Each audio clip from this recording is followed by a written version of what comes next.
Mr. Keith.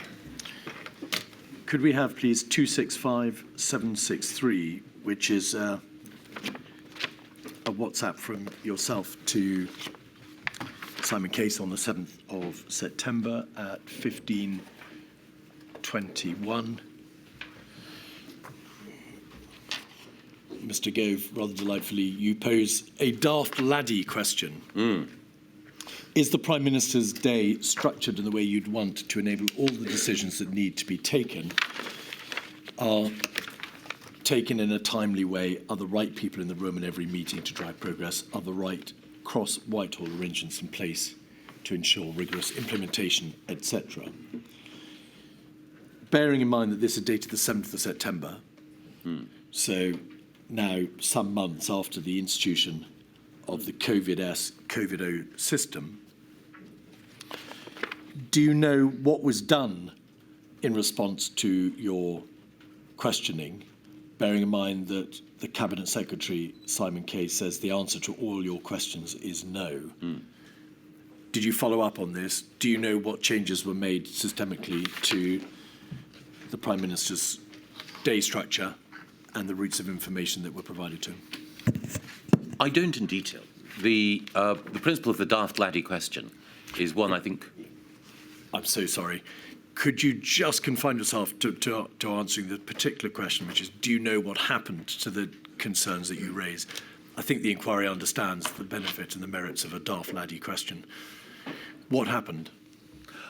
I don't know. I was communicating with Simon shortly after he was appointed as Cabinet Secretary, and these were just some prompts culled from my observation of how things were operating.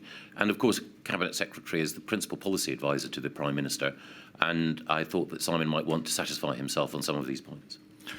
As far as you can tell now, were there any changes in terms of the COVID-O structure or the Prime Minister's day-to-day meeting arrangements, or to the personnel who habitually and by constitution would be providing the Prime Minister with information on a daily basis? I don't think there were any changes to COVID-O or COVID-S, and indeed, I wasn't referring, I think, to COVID-O or COVID-S. It was just a gentle nudge to Simon as he took on that role to satisfy himself, and because I knew as a new Cabinet Secretary he would have the Prime Minister's confidence, if he felt that changes needed to be made, then I'm sure that would carry weight with the PM. You were the Minister for the Cabinet Office. You refer in that email or the WhatsApp to, are there the right cross-Whitehall arrangements in place? XWH is cross-Whitehall. So you raise an issue of some significance in terms of the systematic arrangements in Whitehall. But why did you not follow it up? I think you referred earlier to the Prime Minister's own day. In terms of the right cross-Whitehall arrangements, I think part of that was just making sure that there was a flow of paper to the Prime Minister and that he had the right information necessary in order to be able to support me and other ministers in their work. And again, I think it was also right that the new Cabinet Secretary should satisfy himself. I think the cross-Whitehall arrangements that I was referring to, as well as making sure that the Prime Minister's paper flow was managed properly, was also a reference to making sure that some of the implementation that was partly COVID-O's responsibility to fulfil was done properly. Were you asking about the Prime Minister's daily structure and the provision of information to the Prime Minister because you were concerned about the way in which he was making decisions as part of this process? I wanted to make sure that the office and the system around the Prime Minister was operating as effectively as possible. And I worried, I wasn't taking a definitive view, but I worried that perhaps the mode of operation in Number 10 was not what it might be. A number of witnesses have commented upon, to use your phrase, the mode of operation in Number 10 Downing Street around this time. It appears to be quite well understood. It was obviously a point of some concern for a considerable number of significant players in the government machine. It wasn't really resolved ever, was it? I think that over time, the government machinery improved in the way in which we dealt with the pandemic, and we've examined some of the weaknesses at the beginning. I don't mean overall, I mean in relation to the Prime Minister, to use your words. In terms of the operations around the Prime Minister, concern was expressed about how it was working in Number 10, not the COVID-S, COVID-O structure, not the COVID task force, Sure. but Number 10 and the Prime Minister. Yes, but I think concerns about how Number 10 has operated have been a perennial feature of almost all governments. And departmental or cabinet office ministers will sometimes express concern that the Prime Minister at the time is not necessarily always receiving the best advice, or that meetings are not policed in the right way. Another entirely separate point. Helen McNamara, in her witness statement, says that there was a disproportionate amount of attention on the part of COVID-O and other bodies given to more male pursuits in terms of the impact of restrictions and then the lessening of the same. And she refers to football, hunting, shooting and fishing. Could we have up on the screen, please, a WhatsApp from a WhatsApp group to which you were party as the Chancellor of Duchy of Lancaster, 275431. There was a considerable debate within the Cabinet Office and COVID-O, was there not, about whether or not shooting and hunting should be enabled to be exempted from the rules that were then enforced, the Rule of Six, in September 2020. I think that the evidence in front of me is from a different WhatsApp conversation. There are two WhatsApp conversations. This is 275431, which is a CDL PPS JGAH Oh, group. yes, forgive me. And yes, there is a second WhatsApp group called Shoot Rules Group, Indeed. which we'll come to in a moment. There is a redacted interlocutor who says, somebody was horrified and said would cause huge issue. I presume you're strongly in favour of exempting hunting, but in a way that doesn't appear on the face of the regs. And you say yes. And then this, we need to be very, in capital letters, very careful on how it's presented. Oh, sorry, yes.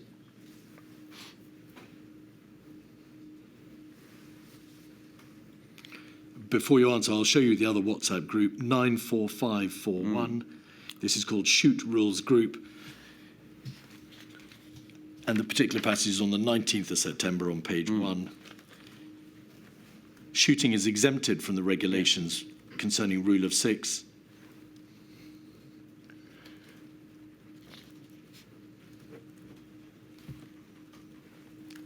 Regs made. Shooting fine, no upper limit, not yet entirely clear on hunting. Well done, gentlemen.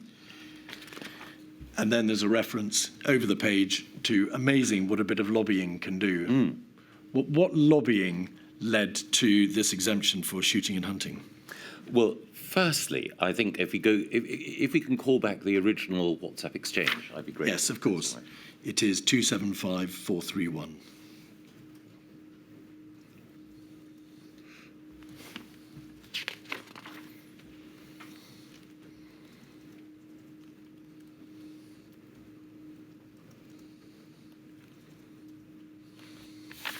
And I think it's on the second page. It is.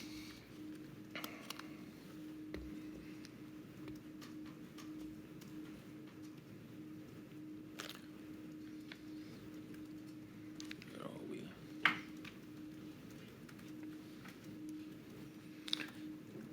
I haven't got it on the page in front of me here.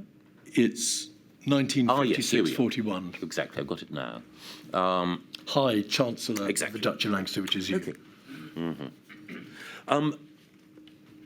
Firstly, it was the case that there were an enormous number of areas of restriction or exemption that we had to police throughout. And hunting, shooting, fishing, or other rural pursuits were a peripheral part of the consideration that was given. So it was also the case that we had to think about everything from the way in which choirs operated to whether or not, as was notoriously the case, a Scotch egg was a substantial meal. In attempting to draw the line in a way that gave people appropriate guidance, all sorts of activities crossed my radar. Of course. I'm so sorry to interrupt, Mr. Gove.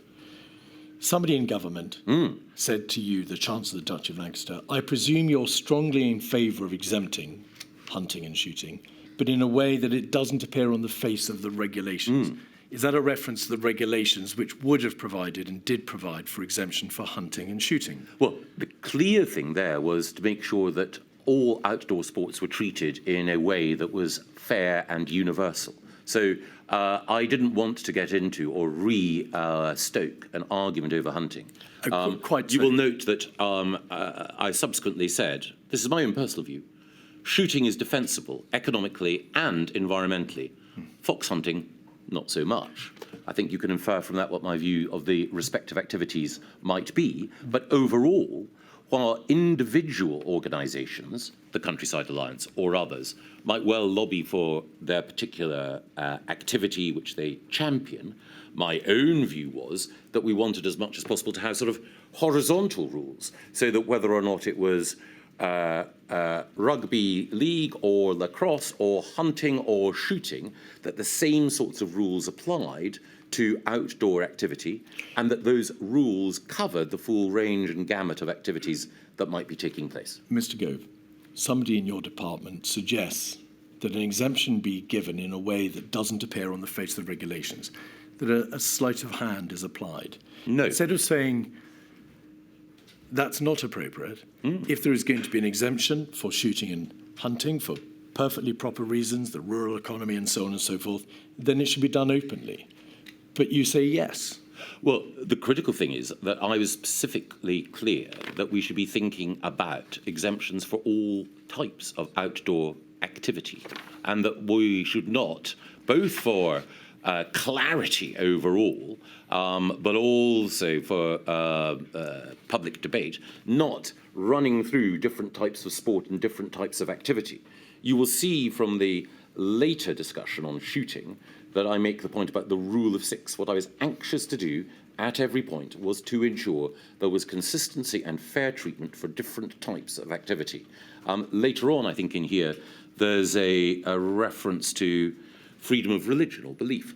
Again, when we were discussing religious practices and what restrictions should be placed on public worship, I wanted to make sure that we weren't getting into a discussion about different types of religious worship on the basis of different types of church or religion. I wanted to make sure that we had a defensible general regime. Was consideration given to hiding an exemption for religious practices on the face of the regulations? No, but the key thing is that there were discussions, sensitive discussions about the nature of religious practice and whether or not in certain faith settings it would be more difficult to see some of the regulations that we believed were necessary being applied. So I was looking at the full range of different types of activity in which people engage in order to make sure that wherever possible, we weren't thinking about the specifics of an activity as a reason to provide an exemption. We were thinking about allowing people pursuing activities that you or I might approve or disapprove of to go ahead in a way that was, if legitimate, covered by general regulation. I should stress. I think, Mr. Keith. Yes. I should stress. Mr. Gove, I think we should take our steer, if I may say so, from the chair. I haven't by all means, thought stress to what you'd ask like you to stress, again. Mr. Gove, and then we're going to move on. I should stress that the exchange on shooting, in which I was part, took place all on one day in a matter of a few hours. So, again, I can entirely understand why shooting and hunting, both because they're matters of public contention and debate, might preoccupy you or preoccupy the inquiry. But given the whole range of activities that we were thinking about regulating and constraining, it seems curious to light on these. They're not preoccupying me, Mr. Gove, I can assure you. Thank you. And Mr. Gove, I may say, what I now need to say, I have asked you no questions about the merits of either pursuit. The inquiry has no interest in either of them. I've asked you about why a government official appears to want to conceal the exemption on the face of the regs, which is an entirely different point. No, I'm afraid Well, I'm afraid I impermissibly have commented, but I do so only in relation to your observation. I hope I've made clear that what we were seeking to do was to provide Mr. comprehensive and horizontal regulation rather than sector-specific. Right, we're now moving on. We're moving on. Devolved nations. I want to explore with you, please, some of the legal, technical and structural problems or issues that presented themselves to the government, and the UK government, in terms of liaising and dealing with the devolved administrations, who of course form a vital part of the United Kingdom. Legally, coronavirus was essentially a public health emergency, and health is a devolved matter. And so was it that feature that gave rise to the debate about the extent of the devolved settlements and devolution? Health was a matter for the other nations of the United Kingdom, but it was the United Kingdom government in the driving seat in terms of responding to the crisis. Yes. That gave rise to ultimately quite a conceptual debate about the extent of devolution. The United Kingdom government had on the statute books the Civil Contingencies Act 2004, which had a never-used provision that allowed it to produce emergency regulations, which would have required governors being appointed for parts of the United Kingdom. It also had on its statute books the Public Health Control of Diseases Act, as well as the new Coronavirus Act, which came to pass. Why did the government not use the Civil Contingencies Act? Why did it use the Public Health Control of Diseases Act and then, when it came into force, the Coronavirus Act? Several reasons. The Civil Contingencies Act was designed to be dealt with, designed to deal with events like a terrorist attack which paralyzes national infrastructure. The powers within it are draconian. And to take that step, to cross that threshold, also requires the Civil Contingencies Act to be actively renewed, and if it falls away, if the immediate nature of the crisis, the immediate sudden impact, as it were, diminishes, then the case for maintaining it diminishes too. So it was thought better to have bespoke legislation. I note that Michelle O'Neill, Deputy First Minister of Northern Ireland, argues that we should have used the Civil Contingencies Act. I find it ironic because for someone coming from an Irish Republican tradition, the Civil Contingencies Act would undoubtedly have seemed to be an unduly draconian way of dealing with the issues in front of us. So that we're clear about it, the Act itself requires ministers, it's a mandatory provision, to appoint emergency coordinators in the event that the provision in the Act is used whereby secondary legislation regulations can be introduced. So that's a very draconian and exactly so. Almost nightmarish step. There is also a provision in the Act, is there not, which requires the event in respect of which one is passing the regulations to be unforeseen. Yes. So in essence, a judgment call was taken that this was a step too far. It was the nuclear option. It had never been used. This was not the time to do it. Precisely so. Right. Okay. And the unforeseen element is, again, it's debatable, and we did have that debate with government lawyers. To what extent was the pandemic unforeseen? And the general view was that, as I say, a terrorist attack, by definition, would be unforeseen, but the gathering storm of the pandemic might not meet that threshold. Indeed.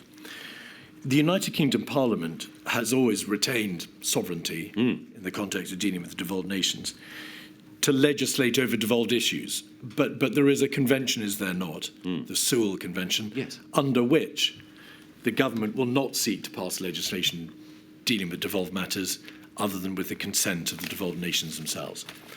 Was it thought that that, again, itself was an unpalatable alternative, that really wasn't a sensible route for the government to go down? With respect to the Civil Contingencies Act? With respect to legislating in the face of the crisis over public health matters which were necessarily devolved matters. Yes. As a general rule, the Sewell Convention governs how government operates. We do not normally legislate on devolved matters without the consent of the devolved administration. Yes. And in terms of the decision-making structures which had to be put into place to address the various aspects of the coronavirus crisis with devolved nations, was there a choice faced by the government?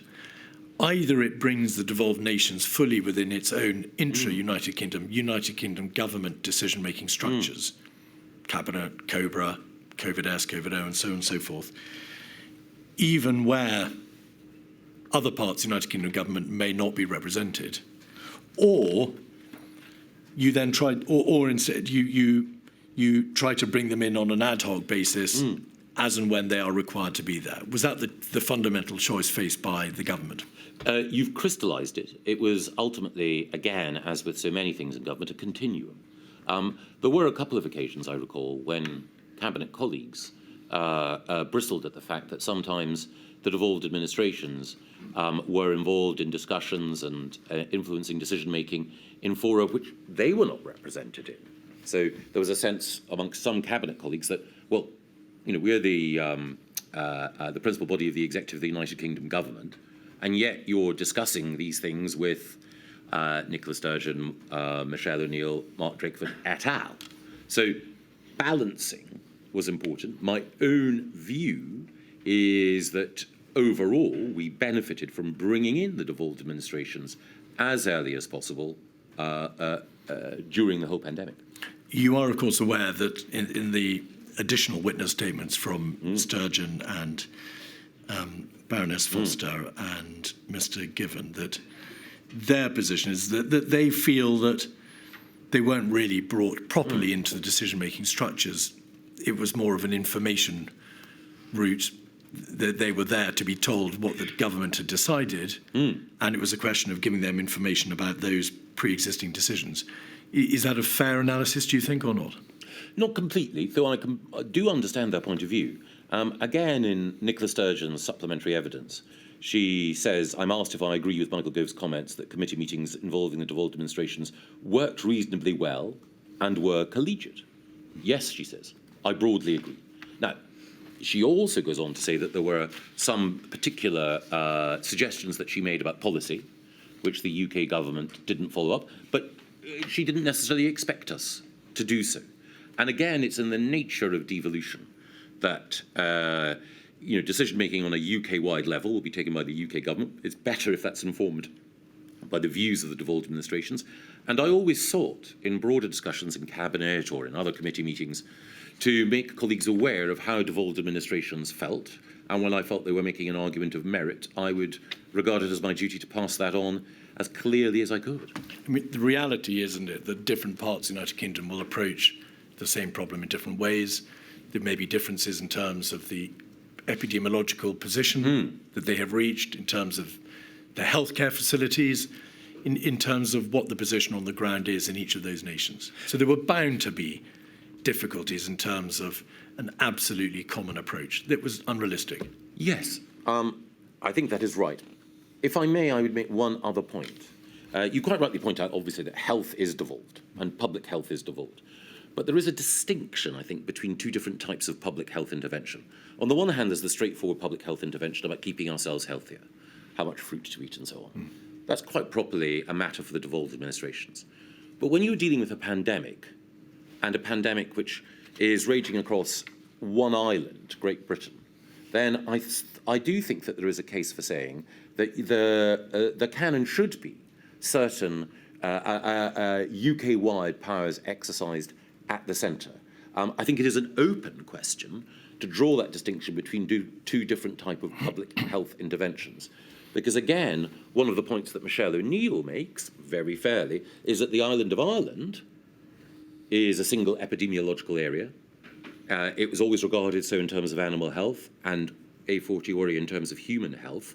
So again, these are difficult issues to manage, and I wouldn't say that this was a view that I hold passionately, but I do think that the whole question about how you can ensure that the UK government, short of the Civil Contingencies Act, can say, look, we need to override some of the independent decision-making you might make, I think that's worth considering. being on the coalface as you were of the interface between the United Kingdom government and the devolved administrations, did you look at any time at the nature of the advice that was given by SAGE, to which, of course, the devolved administrations were party, in terms of whether it was overly England-centric? You'll know from the witness statements that a number of witnesses have said that it appeared to them that the commissioning of advice in SAGE, because it was done, generally speaking, by the Cabinet Office, was too England-centric. Do you have a view on that? Not a strong view, no, but I think it's the case that it's in the nature of our university system that you will have people at Imperial, at Oxford, elsewhere, who will have come from different parts of the United Kingdom, indeed from outside the United Kingdom. So there are a few more cosmopolitan environments than the medical faculties and the science faculties of our leading universities. So I don't think so, no. Another issue which has been raised in the witness statements concerns the fiscal levers of power which are available to the United Kingdom government. Whereas public health is devolved, the means by which you can address a public health crisis are reserved to the United Kingdom government in terms of the money, in terms of the fiscal resources made available. The devolved administrations raised concerns repeatedly, did they not, about that dichotomy, that they were the ones, along with England, facing the crisis, but the means of providing money to support them rested with the United Kingdom government. Was that issue ever resolved, or did it just tend to rumble on? It was a background issue. It did rumble, and it goes to the heart of one of the challenges with devolution, which is that the executives and devolved administrations will sometimes want to implement policy, but it's the Exchequer that ends up paying for it. Devolved administrations, particularly the Scottish Government, do now have tax-raising or lowering powers, so there's a greater degree of flexibility, and there's flexibility over borrowing. In addition, there is now an interministerial group across the United Kingdom called the FISC, F-I-S-C, which enables some of these issues to be resolved between the Treasury and finance ministers. I sympathise with the leaders of devolved administrations that the way in which devolution exists means that they're somewhat constrained in their ability to act at certain moments of what they think is right, but these devolved arrangements are designed to ensure that there is an appropriate level of both discretion and responsibility at each level, and there will always be, between central government, devolved administrations, or between central government and local government sometimes, concern that the subsidiary tier of government doesn't have the tax-raising powers necessary. Ms. Gove, we're focusing on coronavirus. The additional tax-raising powers of the Scottish Government in particular is a power open to it, but it wasn't a power that was first and foremost in the response to the coronavirus crisis. We're dealing here with a massive need for fiscal resource from central government to all parts of the United Kingdom. So that really isn't, with respect, relevant to this issue. Yes, it is. Well, the question to you is this, Ms Sturgeon wrote to Boris Johnson, the Prime Minister, of course, on the 23rd of September, as you're aware, because the material's been disclosed to you, raising again what she perceived to be the lack of levers within the jurisdiction of the Scottish administration to be able to provide economic support. It is reliant, and it remained reliant on the United Kingdom government. Does the fact that she wrote, along with her colleagues in the devolved administration, to the Prime Minister, indicate that this problem was incapable of resolution at the Chancellor of Duchy of Lancaster level? It was a significant problem for the devolved administrations. Well, understandably, the devolved administrations would have liked to have had more money. And they would have liked to have had more money in order to implement public health measures that they considered appropriate. But it's always the case, and this was my point, or nearly always the case, that devolved administrations, or, in England, local government, would like to have additional resource, but they don't have to worry about the broader fiscal framework and fiscal judgments upon which markets and others will, make their decisions. And so in that sense, that is why it is important to put it in context. One other thing that I would say, too, in fact, it is the case that the Barnett formula ensures, quite rightly, that Scotland, Wales and Northern Ireland receive funding more generous per capita than England. And on top of that, it is also the case Mr. that... Gove, let me finish. No, Mr. Gove. I know, I think it is Mr. important. Mr. I think it is critically important that I make this point, that furlough was UK-wide. Mr. Gove, I asked the Just questions here, both please. pause, please. Just pause. You are aware that my question is framed in the context of whether or not there was a significant problem in the context of the coronavirus crisis and whether devolved administrations felt that this issue of fiscal support was properly addressed. The question was not designed to elicit political views on the Barnett formula or the amount of support given to the devolved administrations. I'm dealing in facts, Mr. Keith, and they're facts which are relevant. Mr. Gove, if I have asked Mr. Keith, let Mr. Gove just, as long as you can answer it shortly, Mr. Keith, Yes. right, because we need to move on again, I think. The essence of the charge is that the devolved administrations did not have enough resource. It is the case. No, I'm so sorry to interrupt. I have not asked you about the quantum of support. I'm merely asking you to acknowledge that there was a problem that rumbled on, that was required to be addressed, was taken to prime ministerial level, of course, because it is in the nature of a devolved structure dealing with a national crisis that this sort of fiscal issue will arise. That is all I'm seeking to adduce. I don't want a lecture on the merits of the Barnett formula. Was there a problem which the United Kingdom government had to grapple with in the context of the response to the crisis? The problem was simple. The devolved administrations understandably wanted more money. The case was that they were, indeed, the whole of the United Kingdom had from the Treasury and from the Chancellor of the Exchequer a generous response. So ultimately, if the thrust of the question is, does the devolution settlement work? It does, because of the basis on which the Exchequer funds the different parts of the United Kingdom is fair. Now, turning to some of the other structures.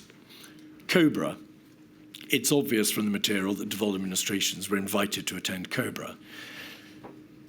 It wasn't an access of right, but they did largely attend, well, they attended many of the COBRAs. In due course, COBRA faded out of the picture somewhat as COVID-S and COVID-O took over. Do you assess, they didn't attend COVID-S, but do you assess that their attendance at COVID-O was sufficient, the body that you chaired? Yes. Over time, I think the Cabinet Secretary, well, he wasn't then the Cabinet Secretary, but the Permanent Secretary in Number 10, Simon Case, opined on whether or not the devolved administration should have a right of access to COVID-O as opposed to their attendance being the exception rather than the rule. Do you recall that? Yes, I think I do. And is that what, in fact, eventuated? They did attend, not a right, but by invitation, but the large proportion of the COVID-O meetings. I believe so. The evidence shows also that the alternative structure of the JMC, and we needn't go into the detail of it, wasn't invoked, but that there was a process by which you offered to have regular calls with the devolved administrations. The evidence appears to suggest that it took a very considerable amount of time, in fact, from May through to November, for a regular system of liaison to be set up through the calls which you held, and also that the First Ministers were not, as it happened, invited to COVID-O on a standing basis until October. So there was a hiatus between May and the autumn when the DAs were, to a very considerable extent, out of the loop. Would you agree? No. Why? Because there were regular calls of a variety of kinds with my officials and officials in devolved administrations. COVID-0 and COBRA, and indeed the JMC, are simply a range of mechanisms. Others exist in order to ensure that the devolved administrations and others were part of our broader conversations. There were, of course, Mr. Gove, meetings on other various levels. We've had evidence, of course, from Professor Sir Chris Whitty about the liaison on the health level. I'm asking you about your level in government. The JMC process was not operated at all. You, to be fair, put into place a process by which you called the DAs regularly, but that process didn't, it appears from the correspondence, start until the late autumn. And meanwhile, at COVID-0 level, the First Ministers were not invited on a standing basis until October. That's from your very own witness statement. So was there, in fact, a hiatus between May and the late autumn in which the DAs at this political level did not get the same degree of access to the United Kingdom government that they had hitherto and thereafter? I think hiatus implies halt. I think there was a diminution, but not a halt. All right, well, we can live with diminution. You would say, no doubt, that you put into place the process of calls because you recognised that there was a need for it. Oh, absolutely. Yeah. Why, in general terms, and we have all the letters and the correspondence, but there are letters to you from the devolved administration, First Ministers, 22nd of April, 29th of April, 21st of May, 11th of June, September, all saying, to use Mr. Drakeford's words, I have repeatedly called for a predictable rhythm of engagement. Why did it take so long to set up that process? Well, I think we did have a good level of engagement. I think it was not at the level of predictability that Mark initially wanted, but I had the opportunity to talk to Mark in the margins of the British Irish Council last Friday, explained that I was going to appear, and reflected then on the nature of our engagement. And he felt that while it was not perfect, it was good. Mr. Gove, you know very well it's not your place to give hearsay evidence, an account from another witness. We're asking you about your views. The correspondence shows that Mr. Drakeford in particular was astute to try to get the government to agree this process, and it took many months to do so, even though it was a fairly regular process or a fairly easy process of telephone calls between you and the devolved administrations. And those did take place. Well, you are familiar, no doubt, with the correspondence which shows Mr. Drakeford repeatedly asking for the United Government's intentions for communications with the devolved governments to be made clear. COBRA has been stood down. There are plans to scale back the SAGE arrangements. I have called repeatedly for a predictable rhythm of engagement. Do you agree that? Yes, and I wrote, I think, on the 21st of May to Mark Drakeford. Yes, that's before. Yes, after the 12th of May. And then I note a variety of calls with First Ministers thereafter as well. So pretty regular contact. To what extent were there difficulties in the relationship with the devolved administrations concerning the substance of public communication, so public health messages? The one occasion that I remember is the Scottish Government had its own acronym, FACTS. I believe, and they were anxious to ensure that their approach using that acronym took precedence over our hands, face, space communication. And there was some disagreement over that. Given the UK-wide nature of the BBC and our principal broadcasters and so on, I was of the view, others in government much more strongly, that it was right to use hands, face, space, and that the evidence for the Scottish Government's different approach was not strong. However, the First Minister of Scotland argued that she commanded a level of confidence in our handling of the pandemic within Scotland that meant it was appropriate for her to use that particular form of communication. I think both views had legitimacy. Had there overall been a perception on the part of the devolved administrations that England-centric announcements, Mr. Gove, were not sufficiently understood by the United Kingdom government to be limited only to England, that there were pronunciations about public health messages and communications and so on that appeared to be assumed by the United Kingdom government to be applicable to the whole nation rather than just England.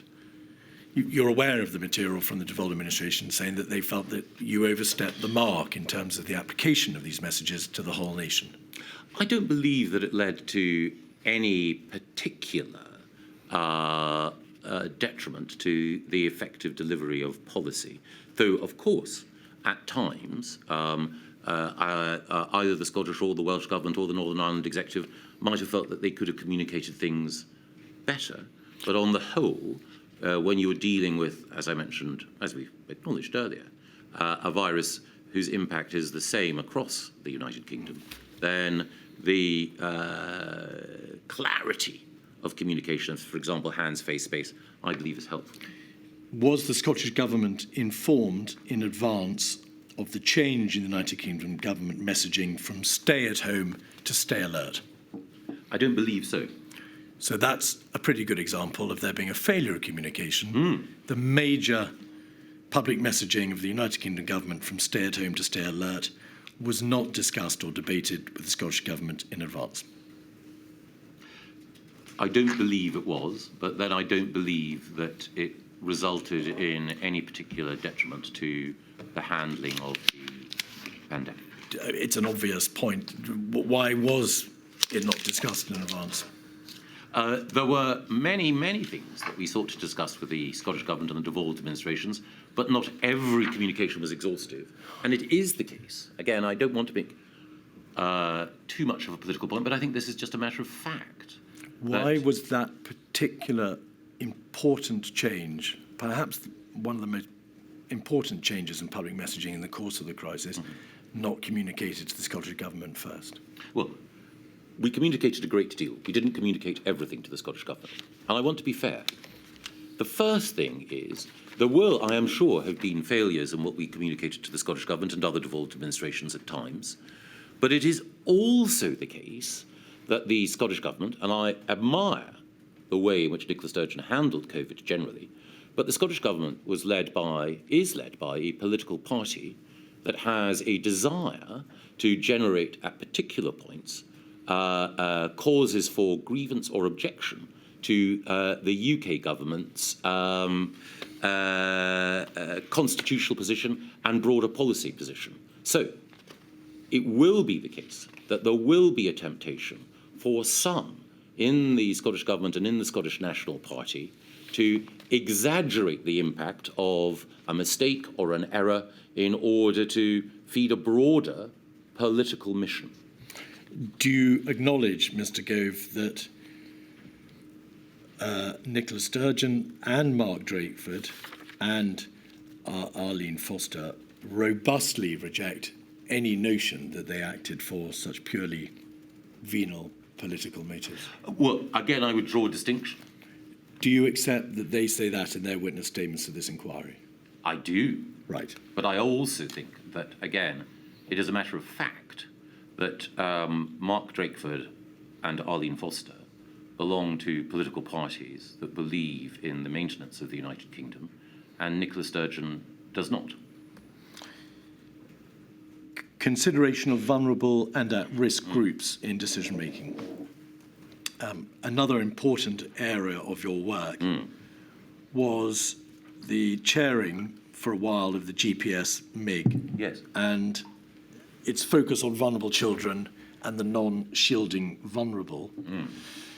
In relation to children, what sort of issues did the GPS MIG consider in those months between March and May? Were they issues such as free school meals, the risk of exploitation or abuse, and so on and so forth? Give us an idea as to what issues came in front of you. Exactly those. So, knowing that children will be out of school, a variety of factors arose. Eligibility for free school meals, of course, is linked to relative poverty. Children out of school who would have the support of a free school meal when in school, not having it because they're out of school, that creates an issue, and it's an issue for some of the poorest families in our society. it is also the case that children being out of school will mean that the ability of professionals, teachers and others, to detect if a child is at risk of abuse or neglect diminishes. The risk of domestic violence and the risk of children either being witness to it or being the victims of it increases. Also, younger children risk being having their development disrupted because they're not in an environment where they're being socialised. The committee dealt with such issues as I've suggested, children, non-shielding vulnerable people and disabled people. Yes. When that committee was effectively disbanded in May 2020, where did that consideration go to? To which body were those functions transferred? Principally COVID-0. And did those issues remain with COVID-0 thereafter, Mr. Gove? Yes, but it was also the case that the MIG was created early on in the fight against the virus. At that point, we had to rapidly adjust in order to make sure that public services were aware of the new and in some cases unprecedented strains they were under. By the time that COVID-0 and indeed the COVID task force had been established, the nature of what was required and some of the big policy questions had been identified. And to a greater extent, we were looking at the effectiveness of delivery. And for example, I think it was the case that we'd already agreed that free school meals would be made available to children during holiday and other periods, vouchers and support, in order to take account of some of those earlier identified questions. Could we have 83956, please, which is a briefing dated the 19th of October? Excuse me. On pages 8 and 9, I believe there's a reference to a fairly serious observation made by you about the failure of some departments to respond to your proposed debate concerning packages of interventions to tackle disproportionate immediate health impacts. You say in the second paragraph, it's not now going to be possible to announce an ambitious package of interventions in the Minister for Equality's oral statement. Could you give us, please, some flavour of the extent of your disappointment or the failure in terms of the responses from the other departments? You refer to a number of failed responses and to a number of departments. How did this come about? I think, in a way, the letter speaks for itself. And of course, we're dealing with the specific impact on the most vulnerable in our society of this virus. I should say that...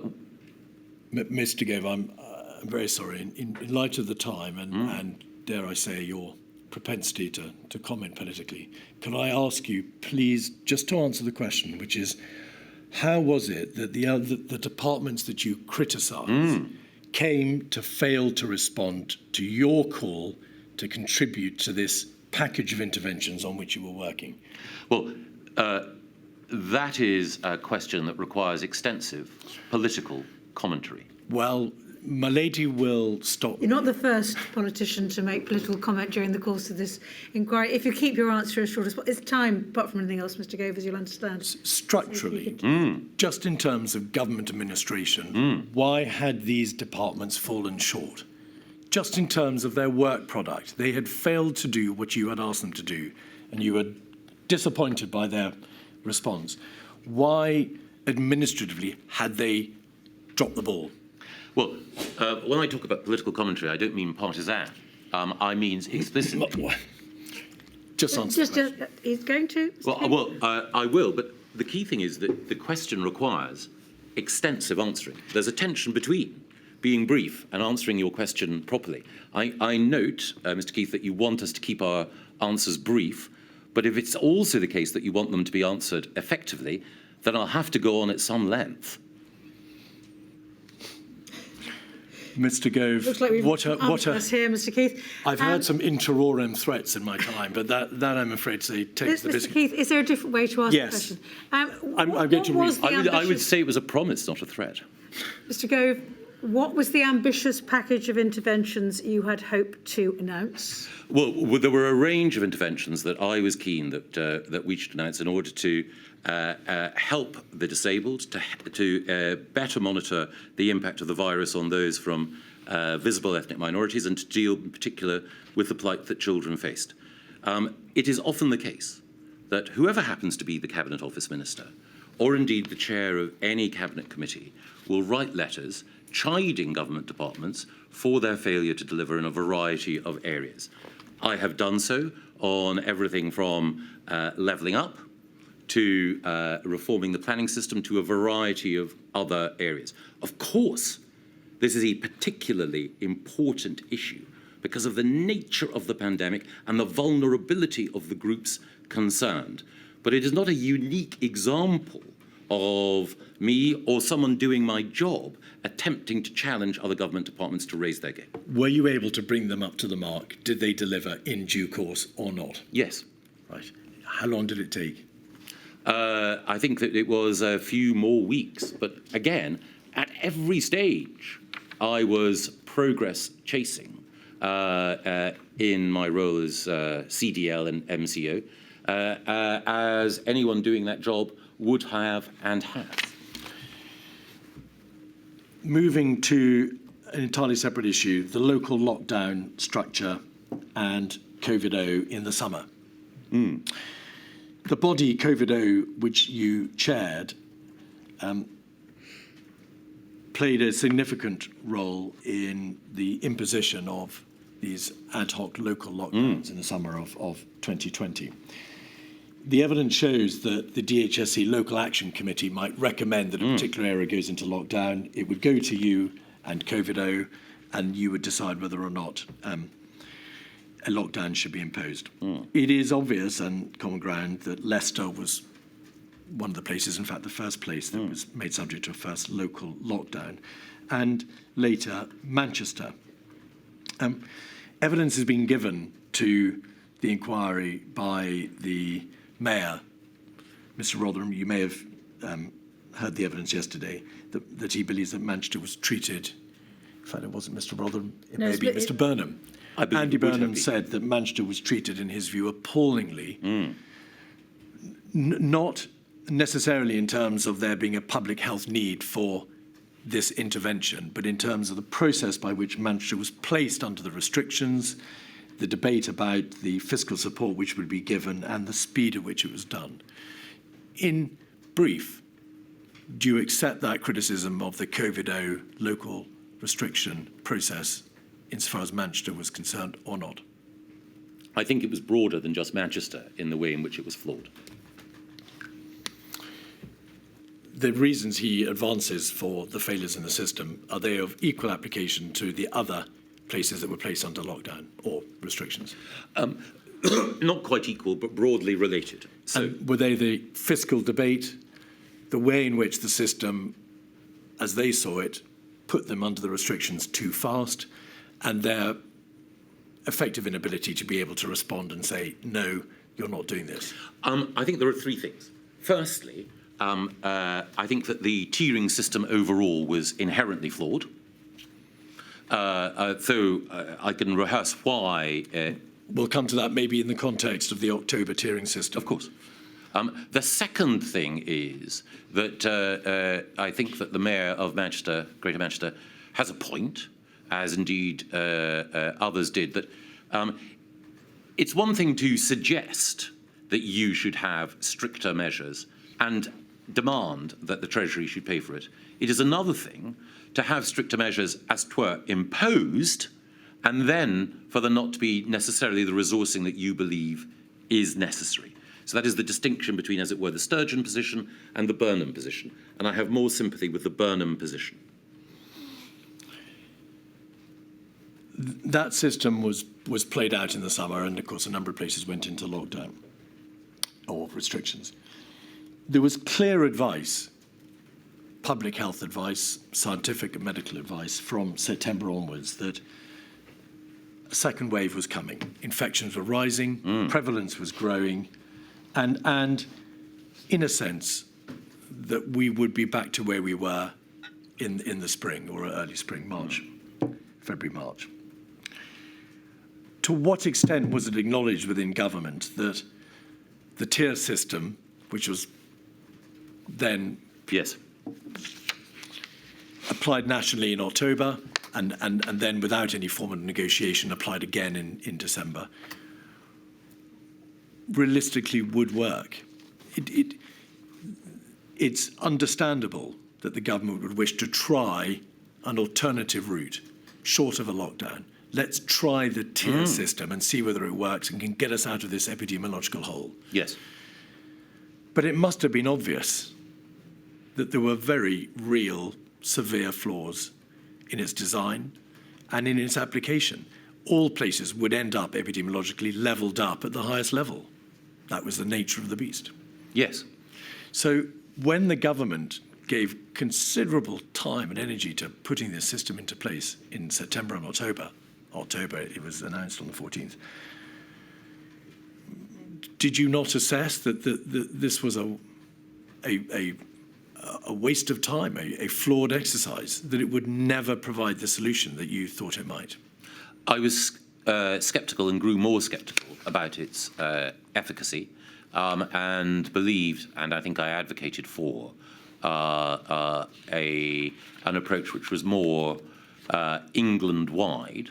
I should say, in talking about the tiered approach, we earlier made the point that the devolved administrations at certain points went their own way, entirely understandably. But again, the history of the pandemic shows that what starts in Essex, as it were, doesn't stay in Essex. And across the whole island of Great Britain, you will find that sooner or later, to use your phrase about levelling up, the virus will level up overall.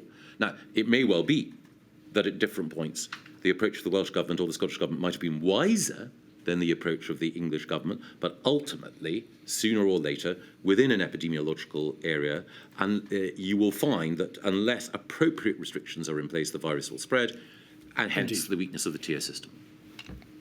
The tier system was announced, in fact, on the 14th of October. As it happened, the second lockdown was imposed on the 4th of November. So Yes. the tier system wasn't, in fact, permitted to work for very long. Indeed. One of the reasons you've accepted in your statement that it didn't work was that it was always going to be a great deal more difficult to apply a tier system when the general levels of prevalence, the levels of spread of the virus were high. Do you assess that if the government had considered and then imposed a tier system in September, thereby giving it a longer time within which to work, prospects of success would have been greater? Because it was debated quite. and it was raised. No, that is possible.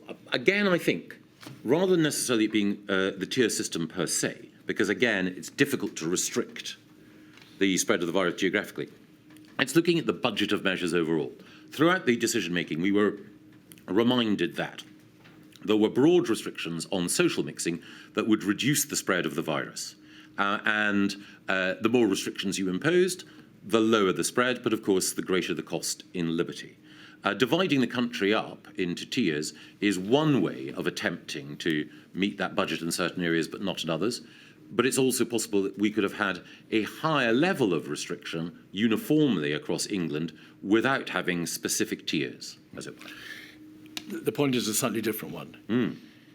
The tier system didn't ultimately work. No. In principle, there is a chance, or there's a greater chance it may have worked if it had been imposed earlier when the prevalence, the degree of spread of the virus was lower. Because that is one of the reasons, well, it ultimately did for the tier system. We will never know what might have happened. But Yes. do you acknowledge, and you've referred in your statement to the fact that there is a strong case for the government having to have, or should have acted earlier, that consideration should have been given to this tier system at an earlier stage when it was more likely to work? I think arguably consideration should have been given to other measures. So rather than introducing the tier system earlier, introducing other restrictions earlier. Such as? Well, there's some of the restrictions that we subsequently were compelled to consider before we went back to full lockdown. So again, Well, no, throughout... with respect, the tier system was the penultimate procedure restriction before the lockdown on the 4th of November. No, quite. But I think that the tier system, as we said, was one way of imposing restrictions on some but not all. I wonder if, rather than going for the tier system earlier, there might not have been other non-pharmaceutical interventions that we could have used on an England-wide basis before then. In relation to the lockdown decision itself, are you in the camp of arguing that the United Kingdom government should have gone earlier in recognition of the inevitability of the second wave, in recognition of the fact that the later you leave it to apply that sort of restriction, the greater the roller coaster effect and the greater the damage? Yes. You must have reflected long and hard on that momentous decision. Are you able to identify a time in which you reasonably assess it should have been imposed? I can go back and reflect on all of the exchanges I had, but I think it was some considerable time beforehand when I was talking to my colleagues, including those in my private office. I think it is the case that Sir Patrick Valance's diaries also indicate that I was, you might call it at the more hawkish or at the more cautious, depending on your point of view, end of the spectrum in internal debates. Yes, they are mostly reflective, however, of your position in November and December in the run-up to the third lockdown, and I'm concerned with the second one. Yes. Well, I think... Do you say you did call openly for a second lockdown at an earlier stage than that at which it was imposed? I think that I was pretty clear, and I'd have to go back again through all of the exchanges that I had with my colleagues, but I think it was pretty clear to those in my private office team the concerns that I had and the way in which I sought to communicate them. And certainly in the discussions that I had, or that we had in the Quad, it would often be the case that the Health Secretary and I would be reinforcing our shared view, broadly shared view, on the need for tighter restrictions. Well, Mr. Gove, the Sir Patrick Vallance diary entries do indeed show that during the tier system, you expressed very considerable reservations about its practicability, its efficacy. You doubt whether it will work, and you make the point about the epidemiological levelling up. But you don't appear in that fortnight or 3 weeks before the 5th of November to be openly calling for a lockdown, the ultimate measure. Would you accept that? Well, I think that anyone could infer in the room from what I was saying that if I didn't believe the measures that we had were enough, then it was clear that we should go further. Well, that remains to be seen. 136684 is the paper which set out the data that formed the foundation for the final lockdown measure of November. The situation is deteriorating. Paragraphs 1 and 6, if we can scroll back out. Oh no, we can't see page 6, paragraph 6 on that page, so we'll just have paragraph 1, thank you. Paragraph 1 deals with the NHS being under increasing pressure. SPI-M have assessed that the NHS will, on the 30th of November, surpass fixed and surge bed capacity even after electives are cancelled. If we can just go over to the next page, paragraph 6, we'll see a further reference to the demand for NHS acute beds. Even if we act now, it will take 3 to 4 weeks to play through into hospitalisations and so on. May I suggest to you that when it came to this lockdown decision, there was in the material, in the paperwork relating to the ultimate decision, a greater attention to the figures and facts relating to the likely impact on the NHS. There was specific consideration given to what would happen to the NHS if these measures were not imposed. Would you agree? Yes. The document also, paragraph 8, expressly addresses the economic consequences of the move. There is an argument that costly action now may avert more costly action later. casting your mind back to the analogous thought process and decision making on the 23rd of March, it's notable that that issue, costly action now may avert more costly action later, was not debated or in fact averted to at all. Is that because by November there was a far greater understanding of the reality that the earlier that you impose this sort of measure, the earlier you'll be out of it, and overall less economic damage may be done? I believe so, though it was still the case that I had to prosecute that case with some vigour. And afterwards, the diary entries from Sir Patrick do make it very plain that you are continually calling for caution in terms of the process which is applied in December following the second lockdown and on the approach to the third lockdown. Would it be fair to say that the government found that decision-making process as difficult and as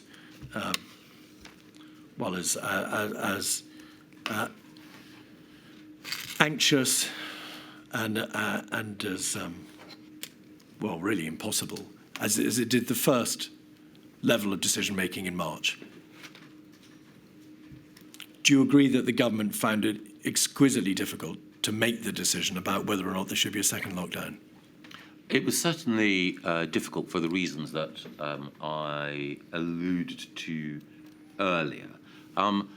During the course of September and October, there were Quad and other conversations.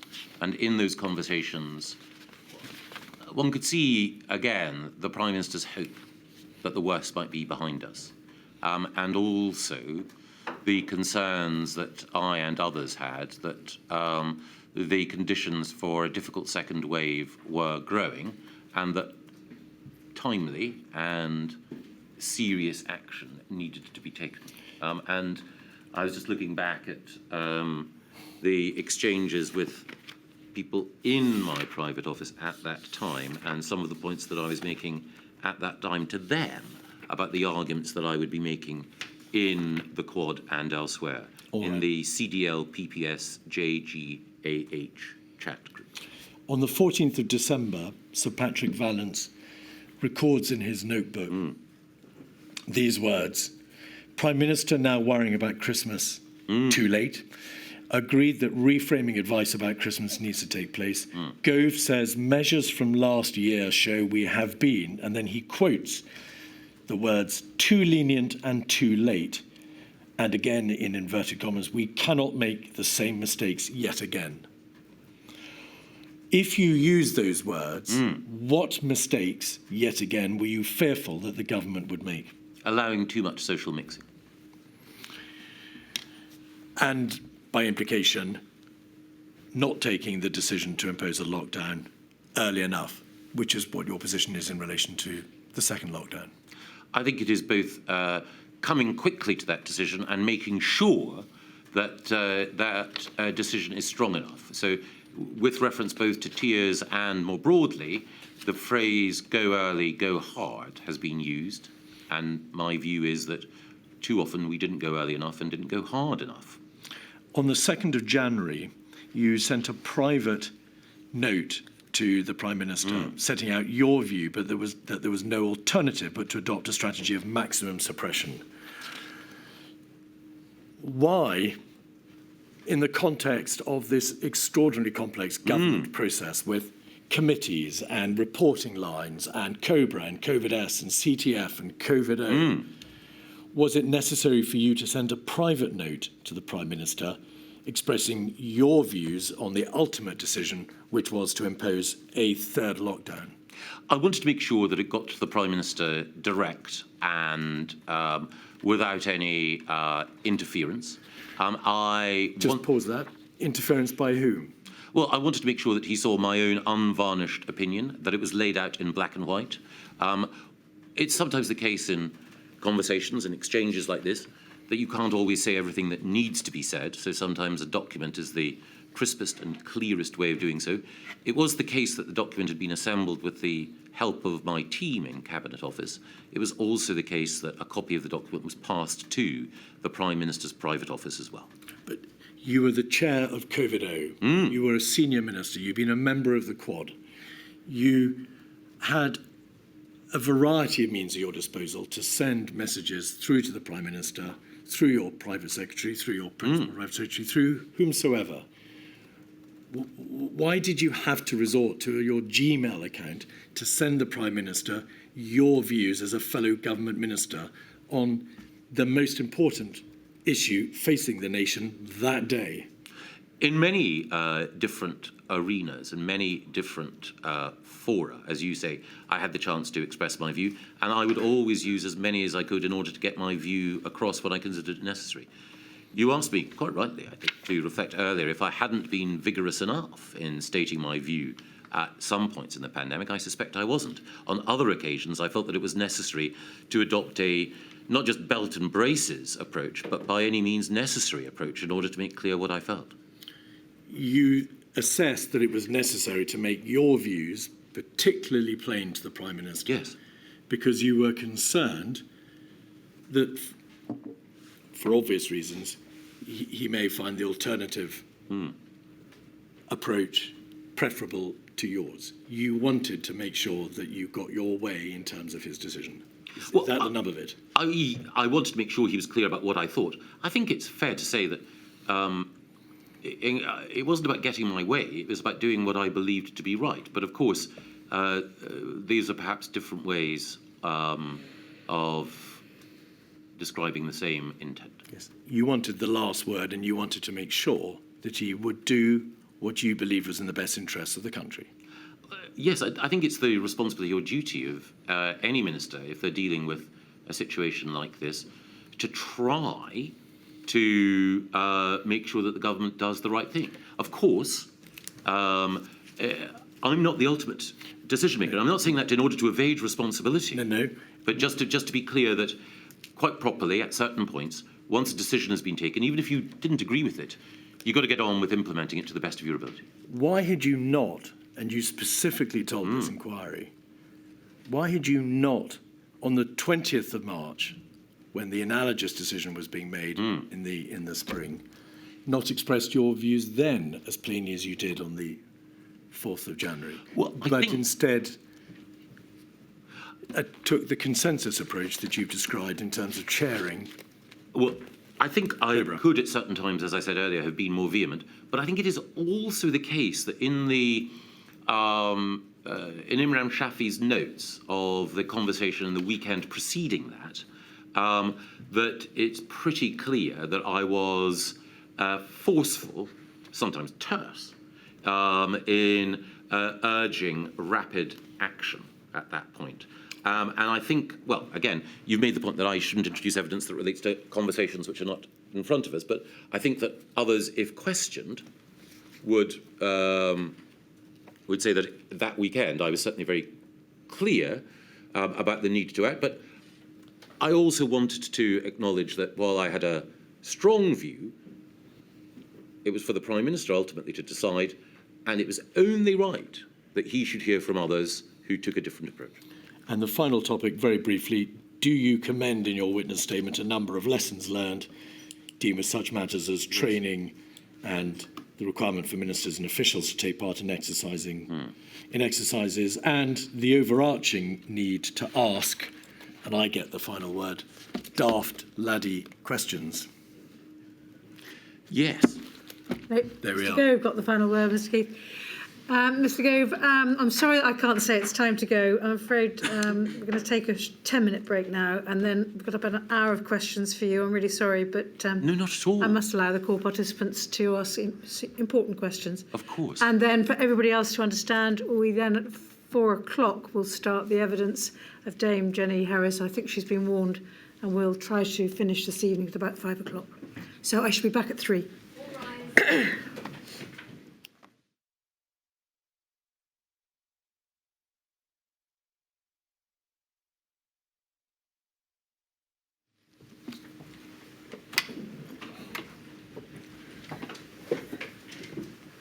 Right, Mr Wilcock.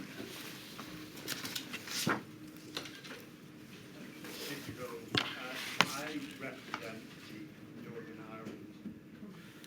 Ireland COVID Bereaved Families for Justice campaign, and I'm sure you will appreciate that they would welcome concise answers to the questions you're about to ask, so that you don't unintentionally, I am sure, give the impression that the clock has been run down given the limited time we have.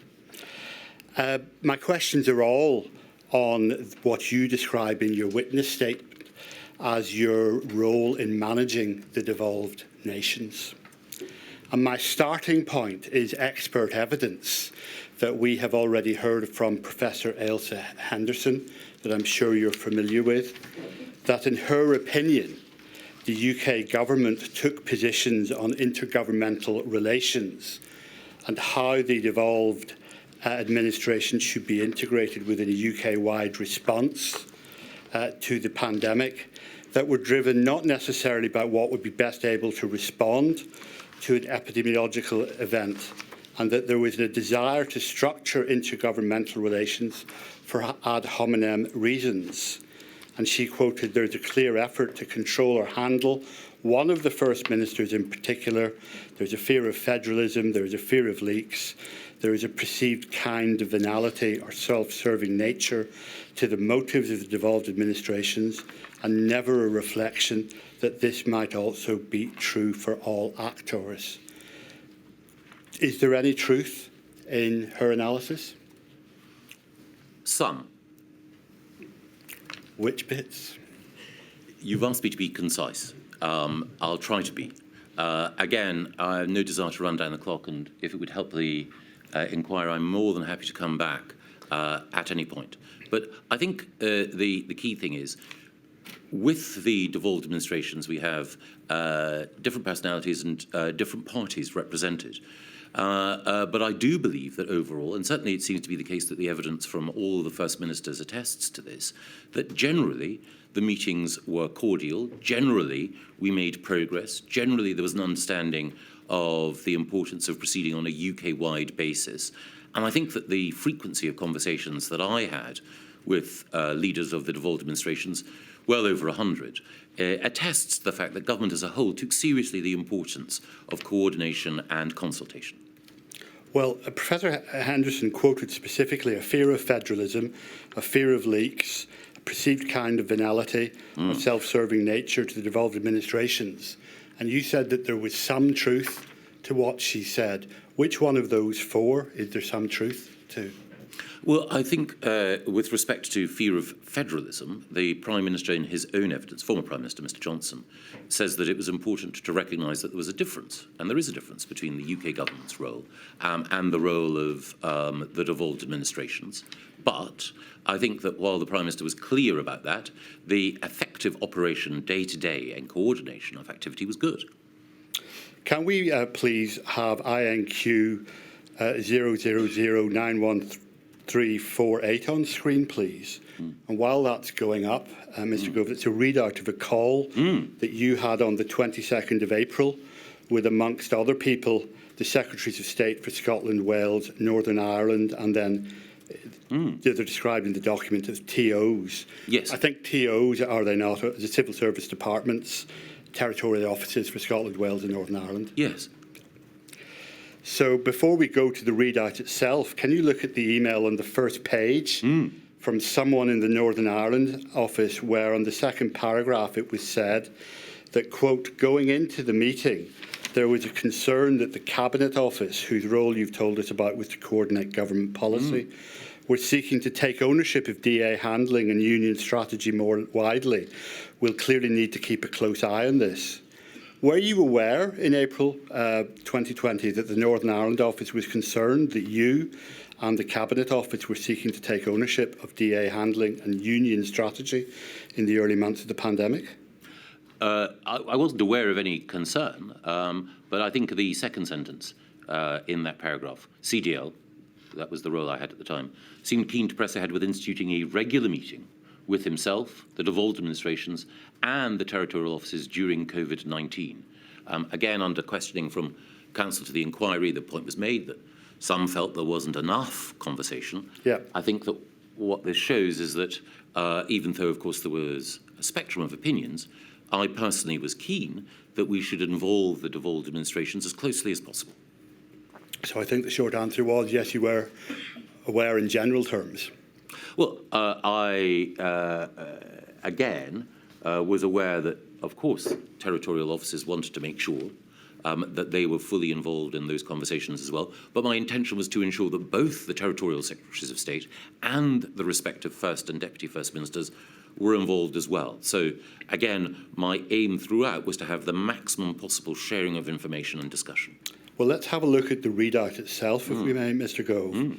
We could see that you started the call by explaining that the reason for the call was effectively a stock take, and that whilst to date, that is April 20, the four nations had, quote, marched more or less together in response of COVID, you felt that there was a temptation for the DAs, and I quote, to jockey for position, e.g. on their sensitivity to health issues. You've touched on this earlier, but given your evidence that it was reasonable for the devolved governments to take decisions locally, why did you use the particular expression, jockey for position? Well, again, there'd been some concern that had been expressed by other people in government that, for example, the one First Minister had communicated the results of a COBRA before others had had a chance to communicate it. And the view had been expressed to me that there was a risk or a danger that the need for coherent UK-wide communications could sometimes be vitiated or compromised by some, in some of the devolved administrations, moving to the microphone before others, as it were. But again, as I think the document makes clear, I said that I was open to regular weekly meetings, and it was important that the UK government was not high-handed in its Absolutely, and I'm going to come on to that, to be fair to you. That is a valid point. But going back again, leaks aren't unique No, indeed. to the DAs. They're pretty common in even very recent governments, aren't they? Yes, they absolutely are, and I'm sensitive to that. And again, one of the points that I made earlier, I'll try and summarise it briefly, is that overwhelmingly, I don't just have respect for, but I approve of the way in which each of the First Ministers and Deputy First Ministers handled things. I don't want to criticise them, but there were occasions and moments when the political position, particularly of the Scottish Government, gave rise to concern and or suspicion that they may, while still obviously seeking to do the right thing, if there was an opportunity additionally to make a political point, that temptation was there. So, as I say, it was an issue that was real, but at the margins. Overall, I think the Scottish Government worked very well with the rest of us and did well in its own terms. So as you pointed out already, you then went on to say that you had a responsibility to make sure that the right policies to combat COVID are in place using the strengths and resources, and you were fairly open to the suggestion from Mark Drakeford for weekly meetings between the FM's DAs because you didn't want the UK to seem high-handed. If you look down the page, would you, to see the contributions of the Secretaries of State for Scotland, Northern Ireland and Wales, do you agree that they were rather less concerned with any appearance of being high-handed and at best more cautious about such meetings? I think they completely understood my position. I think that they were accurately reflecting one or two of the concerns, not just that they, that other colleagues had had.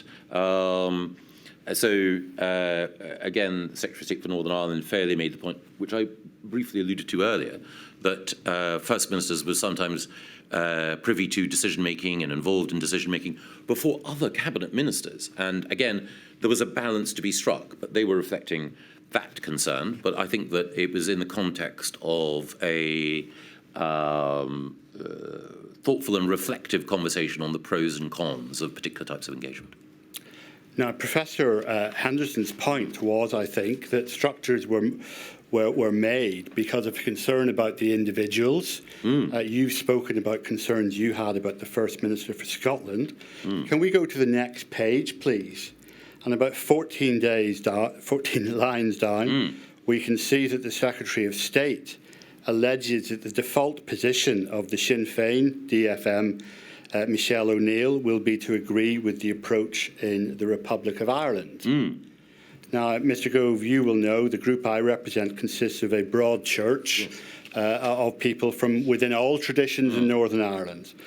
But did it occur to you when Mr Lewis said this, that not only did he only name one side of the political divide within Northern Ireland, but that, as you said, there was much to be said. You've already said this in evidence for the response in the north of Ireland to take account of the approach in the south, given the common travel area and the open land border.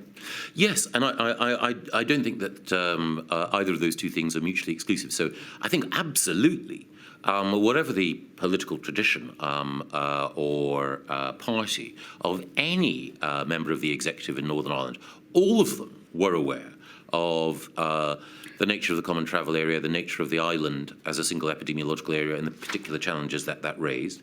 But I think it was fair and legitimate of the Northern Ireland Secretary to point out that it's in the nature of Sinn Féin as a distinct political party to approach issues with a set of particular assumptions. It's, again, I'm seeking not to criticise because, again, I appreciated the hard work that Michelle O'Neill and other Sinn Féin ministers put into dealing with the pandemic. I don't want to criticise them at all, but I do think that being aware of the political traditions from which people spring is helpful in recognising why some arguments may be made.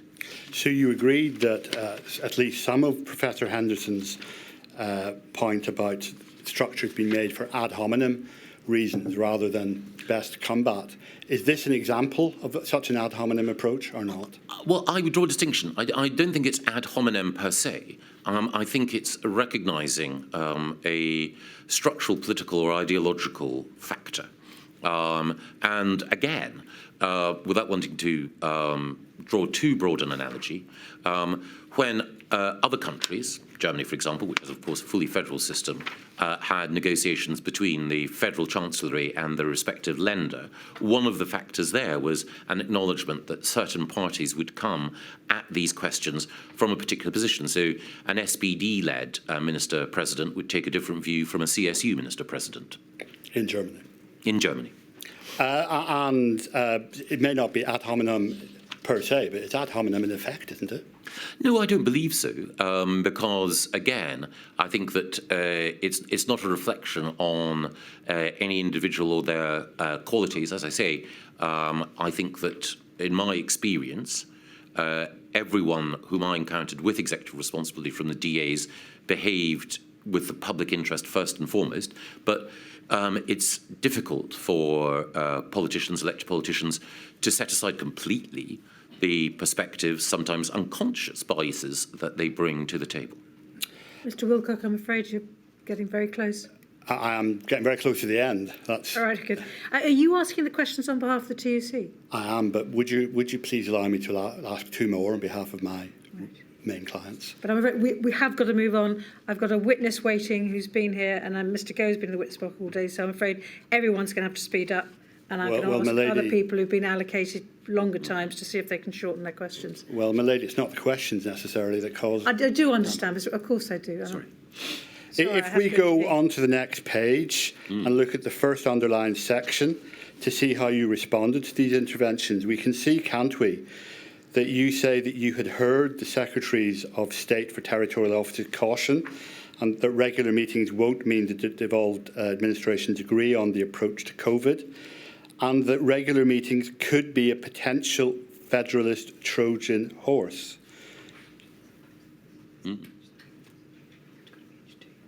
Yes, and I think that that was reflecting the concerns that have been expressed by others. Absolutely. So my question really is this. Given your initial openness to regular meetings as a way of making sure the right policies to respond to COVID were put in place, wasn't this fear of federalism another example of Professor Henderson's description of a desire to structure government for ad hominem reasons?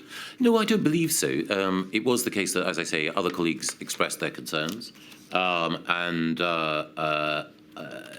I was reflecting in the readout, the the nature of the concerns, but they didn't impede the regular conversations we had. And also the evidence, I think, from all of the First Ministers and Deputy First Ministers, while occasionally expressing frustrations, does converge on the point, and they all, of course, come from different parties, that broadly there was a good level of cooperation and collaboration.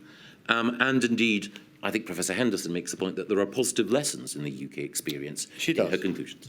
Finally, if we look at the second underlined section, can you see that you conclude this meeting with an observation about there being a fair point about handling the DAs and a suggestion that officials could be involved in any meetings to diffuse tensions and that you would not commit to the weekly meetings that you'd initially been fairly open to? Did that non-committal coincide with what you've told us this afternoon with a diminution of access between the devolved administrations and the political level of the UK government? I think there were two things. I think you've probably answered this yes or no. One of the reasons why there was a diminution in contact was because as we moved out of the first lockdown over the summer, there was less of a need to have the intensity of meetings that we'd had beforehand. So it wasn't a policy decision driven by a desire to speak to the DAs less. It was partly because throughout the summer, as we were coming out of lockdown, the need for the tempo of meetings across all governments diminished. But whatever the desire, it coincided with that diminution. Yes or no? It did, but coincidence and correlation is not causation in every case. Indeed, understood. They're all the questions I wish to ask you on behalf of the Northern Ireland families. Thank you.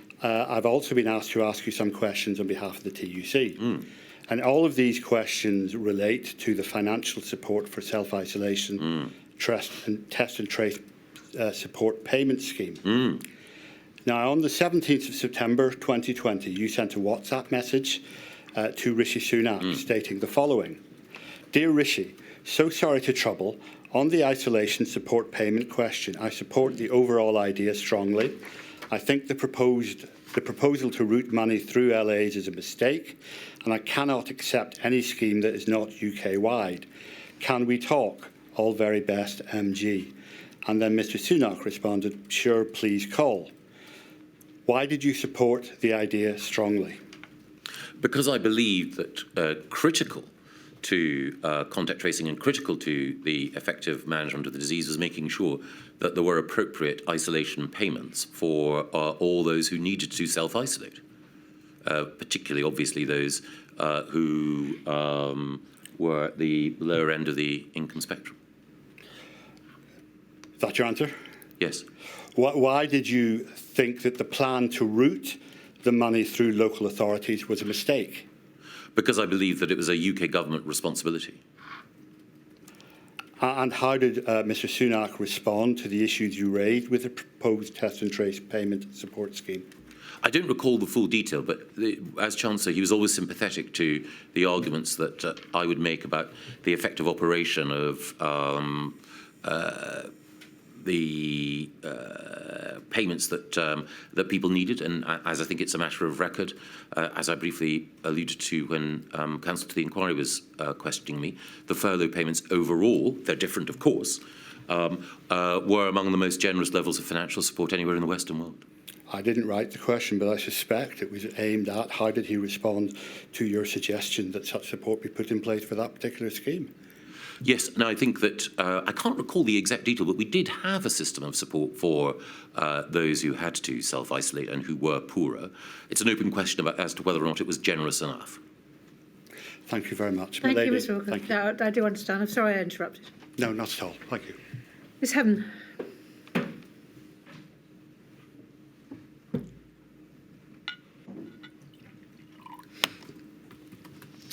Good afternoon, Mr Gove. I represent the Covid-19 Bereaved Families for Justice Cymru, and I think you've heard the warnings about time, so I'll try and take it as quickly as I can. I want to start, please, by asking you about some of the evidence the inquiry has from Mr Johnson. Obviously, he hasn't given evidence yet, so this is from his witness statement. Milady, I'll paraphrase, it's paragraph 186 from his witness statement, and he says this. It was clear from my earliest experiences the DAs needed to be handled with care, given the powers they had to diverge. I wanted to reduce the risk of political point scoring. He then says, in his view, it was optically wrong in the first place for the UK Prime Minister to hold regular meetings with other DA First Ministers. So I'm just paraphrasing there. My question is this. I want to focus on your state of knowledge, and in particular in 2020, if we can. Did you understand at this time that Mr Johnson was reluctant to meet regularly with the leaders of the devolved administrations, and that this was a deliberate choice made by him largely for presentational reasons? In his words, it was optically wrong. So were you aware at the time that that was his position? I think, in fairness to Mr Johnson, he goes on to explain in his witness statement that it was more than just optical or presentational. Practical as well, I think Yes. he says, yeah. But just focusing on the optical and the presentational, because that is a reason that he gives, were you aware at the time that that was one of the reasons why he didn't want to meet regularly with the First Ministers of the devolved administrations? It seemed to me that what the Prime Minister wanted to do was to divide responsibility in labour appropriately. And as one of his ministers charged with a coordination function, it seemed natural and logical for me to take on this role. Let's move on then, because we have a limited time. I want to ask you just briefly then about Mr Drakeford's comments, because he's also given some comments in his supplemental witness statement, paragraph 16. I consider that Mr Johnson's comments at paragraph 186 of his statement that the DAs needed to be handled with care betrays a cast of mind. It appears to me that his thinking as the then Prime Minister of the United Kingdom was not that the UK government needed to cooperate effectively with the devolved governments as equal partners who should be properly informed in decision-making, but that they had to be handled with care, like a set of unruly, unreliable adolescents whose judgments were flawed. So just reflecting on that briefly, and the handled with care aspect. Can we just be clear in terms of the answers that you just gave? Are you agreeing that there was some concern that if the DAs were given information too early on, that they may leak it, or indeed that they may act early, in other words, go first? What was that actually a concern? Well, it was a concern because I think there was one occasion quite early on when one particular First Minister did, it was perceived by others, move to the microphone in advance of the agreed communications rollout. Some people were sensitive to that. I thought overall, in the greater scheme of things, that was not a particularly significant concern. But as I say, that was my view. Okay. We're moving on now to my next question, which is communications. And I haven't obviously got time to go into multiple examples. It's about the timing of communications and whether or not there was proper briefing to the DAs before the UK government announced measures. And I want to look at one particular issue, and that's the standing down of COBRA. Mr Keith raised a moment ago with you that one of the complaints that we've heard in this inquiry is the lack of clarity, and this is from the DAs, in public health messaging by the UK government about the geographical application of some of the measures, and also a concern about measures being announced without notice to the devolved administration. So on that note, can we please have up INQ 216507, please? Do you see that there? So this is a letter from yourself to Mr Drakeford, 21st of May 2020. And just for context, this is your response to a letter that you had received from Mr Drakeford on the 12th of May, where he's asking for those regular and reliable engagements. So in this letter, essentially what you're doing is you're agreeing that there needs to be a common approach. If we look at the second paragraph there, you say you'd like to work together. You make the point about realigning public perceptions of our approach, and then there's talking about social distancing. And a little way down there, there's an emphasis on the importance of collective public messaging. And if we go then to paragraph 3, you give this assurance. Going forward, I hope we can each share our emerging strategic thinking as early as possible so that we have the opportunity to align approaches ahead of announcements. And I think then that's when you reaffirm your commitment to the regular meetings. You see that there? Yes. So with that in mind, I'm going to fast forward now, please, if I may, to INQ 216519. And this is a letter to yourself from Mr Drakeford, 11th of June 2020. Do you see that there? Thank you. So I'll just read it through and then I'll ask the questions. I'm writing to ask about the UK government's intentions for communication with the devolved governments in response to COVID and the recovery phase. COBRA last met 10th of May and heard from the Prime Minister on Thursday 28th of May when he said that you would follow up later that week. There was no subsequent communication, and in a call with the Secretary of State for Wales on 3rd of June, I asked about the UK government's intentions in respect of COBRA machinery. Through official channels, we learn that COBRA has been stood down and that there are no plans to scale back the SAGE. There are now plans to scale back the SAGE arrangements. I'll come on to the next bit in a moment, but just pausing there. Is it correct then that this decision was made, COBRA was going to be scaled back, and Mr Drakeford not only didn't hear about it from you, but indeed he didn't hear about it in advance? Well, I think that there were a number of communications between myself and the Welsh Government over this period. Yes, of course, there were some occasions where decisions were taken in advance of the Welsh Government being fully informed. I should say that there were some occasions where decisions were taken entirely properly by the devolved administrations without our input as well. But isn't the standing down of COBRA, and indeed I think the scaling down of SAGE, which is also referred here, isn't that something that should absolutely have been told to the First Ministers of the devolved administrations in advance? Well, I think it was the case that involvement with the devolved administrations was more intense through the MIG process than simply through the COBRA process. COBRA, as I mentioned earlier, both describes a room and a process. The key thing is whether it's COBRA, and indeed I think Mark himself says, to be clear, I'm not arguing the COBRA machinery should continue. I think the overall question is, was it the case that there was frequent and sufficiently frequent contact?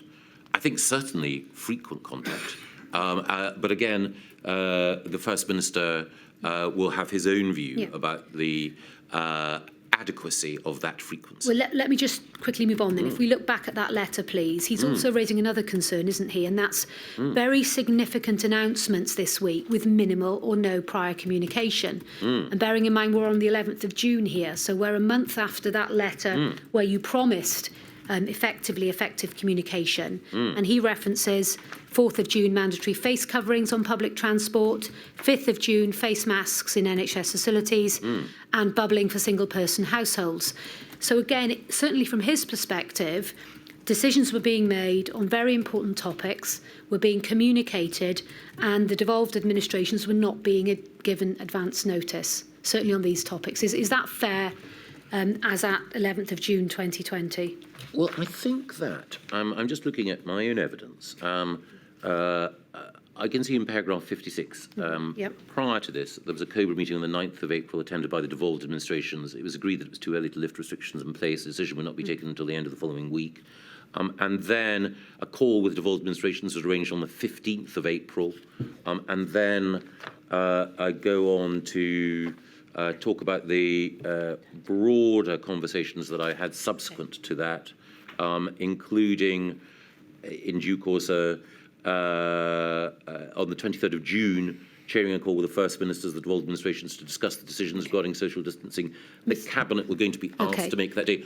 All of these are examples of involvement, and in some cases, the devolved administrations knowing and being involved in decisions before others within. I appreciate there may be other examples, but the lady has the letter, so I think we'll very quickly move on, because I've got one final question. Yes, but my point is that while I do not deny that there were moments in the rhythm of our approach when the frequency of meetings with the devolved administration was not what it might be, overall, I think that there was a good frequency of meetings. Okay. Finally then, we have a reference to the First Minister of Wales having to request for SAGE advice to you. I know this is very specific and it's testing your memory, on the 5th of May 2020, and because there was apparently concern being expressed that SAGE papers were not available.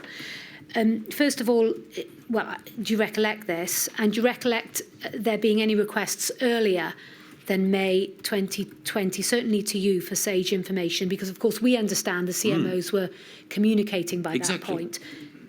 So first of all, do you recollect that? Do you accept that? Do you find that confusing that you were being requested for SAGE on the 5th of May 2020? My understanding was, as you say, that the chief medical officers were meeting and talking regularly, and also that the health ministers were meeting and talking regularly as well, that Matt Hancock and the respective health ministers, Von Gatton, I think, at this stage in Wales, were meeting and talking separately. For me, the key question would be, was there any specific information that wasn't available to officials or others within the Welsh Government? So was there a new and emerging set of findings that were not shared and not given in a timely fashion? My understanding is that everything that needed to be shared was shared. It was a very good level of sharing. Well, I think I've run out of time now, so thank you very much. Sorry. Thank you. Thank you, Ms Hudson. Ms Mitchell.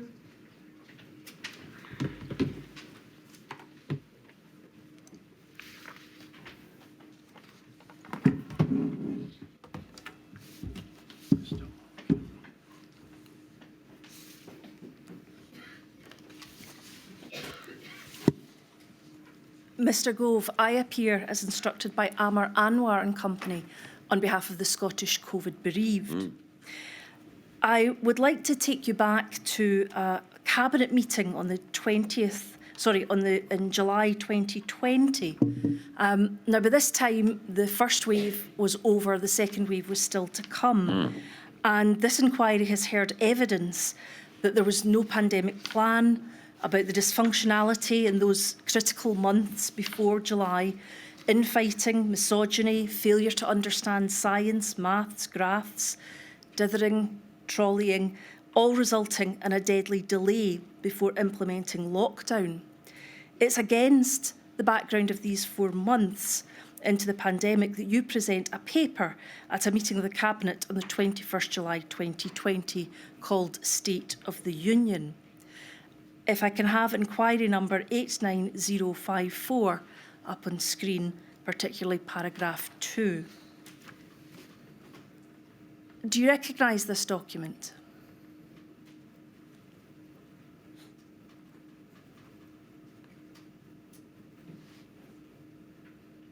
Yes. Is that a document written by you? It would have been written by my team. And did you present this document at the Cabinet meeting? Yes, I think, if I can go back, did you say that it was the 12th of July or the 20th of July? It was the 21st July 2020. It's the front page will show. Okay, yeah. Now, at paragraph 2, we see that a comment is made that in Scotland only 27% of people think the UK government is putting in place the right measures, but 70% of the respondents believe the Scottish government, 27% believe that the UK government is putting in place the right measures, 70% believe the Scottish government is putting in place the right measures. If we can move on to page 5, please, the top paragraph, which is available. That should be on your screen. It says, we need to change perceptions of our response to COVID-19. There is a real opportunity to outline how being part of the Union has significantly reduced the hardships faced by individuals and businesses across the UK and will continue to do so. And then it notes that satisfaction with the government is low.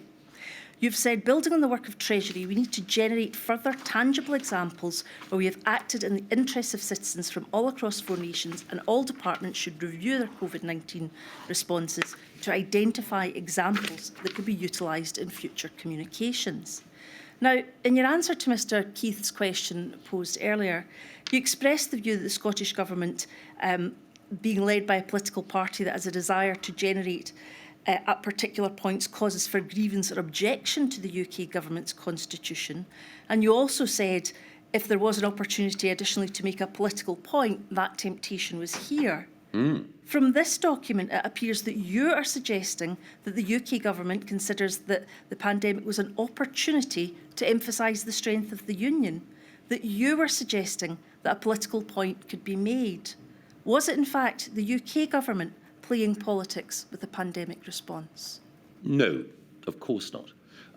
The first thing that I would say is that the mismatch in figures there occurred at a time when the approach of both the UK government and the Scottish government was very similar. And we had been working effectively together. To my mind, it was important that we communicated that the UK government was operating effectively and operating in tandem with the Scottish government, the Welsh government, and the Northern Ireland executive.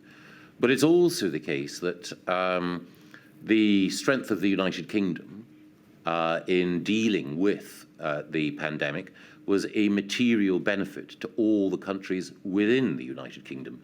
We would not have been able to provide furlough. We would not have been able to roll out the vaccine in the way that we did if we had not been operating as one United Kingdom. So what I wish to pose to you was whether or not what you were trying to get across there was political in terms. You were wanting to emphasise the strength of the union. Well, I wanted to make sure that facts were clear. It is a fact that the furlough scheme was generous. It is a fact that the Barnett formula provides additional resources for other parts of the United Kingdom. It is a fact that we would not have been able to roll out the vaccine at the speed that we did without being part of the United Kingdom. And I think it is important at a time of strain that people have possession of the facts in order to be able to understand the situation in which we find ourselves. I see, and the document that's there before us, that's your way of doing that. Can I move on to question 2, please? The First Minister of Scotland was asked to express her opinion on your view that devolution arrangements didn't lend themselves to an obvious mechanism to bring the devolved administrations into the decision-making process. Now, we don't need her response up for speed of time, but what she says is she agrees there wasn't a pre-existing mechanism. However, she says the problem in her view was not the lack of the mechanism, but the difficulty the UK government had in treating the devolved administrations as equal partners. As long as they see, to quote the former Prime Minister, as optically wrong, they will not be prepared to deploy the flexibility necessary to make any mechanism work effectively.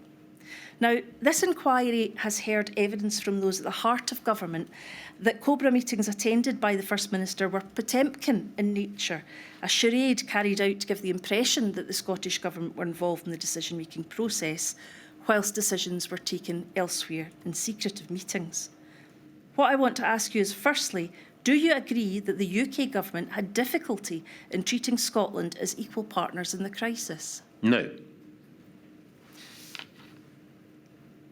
Did you show that by making decisions which were taken elsewhere and not within COBRA? No. Was the UK Government prepared to deploy the flexibility necessary to make the mechanisms work effectively? Yes. In doing so, can I ask, in what way, when we've heard specifically that decisions were taken elsewhere and presented at COBRA as a fait accompli, and the devolved administrations were asked whether or not they agree to that, was treating people or treating the devolved administrations as equal partners and also deploying the flexibility to make their mechanism, their ability to input into those decisions work effectively? I'm sorry, could you repeat the question? Yes, certainly. What way did the UK government show that they were treating Scotland as equal partners and deploying the flexibility necessary to make any mechanism work effectively in circumstances where decisions were being taken out with COBRA and being brought to COBRA as if those decisions were still to be made to allow the devolved administrations to agree? Well, in response to questions from our colleague who was acting on behalf of victims in Wales, I made the point there that on at least, I drew attention to one occasion, but there were many occasions where the First Ministers and representatives of devolved administrations were acquainted with decision-making before the Cabinet. I should say that the UK is not a federal state. And a critical thing is that any comparison... With respect, I wonder if I could stop you there, Mr Gove. It's not the analysis that I'm looking for, just the response to the questions. I wish to move to my third... But with respect, your questions are prosecuting an argument you are making a series of points from an ideological point of view. And I am seeking to make sure that context is provided for the committee. It is the case that, for example, quite properly, the Scottish Government and the Welsh Government would take decisions themselves within their cabinets.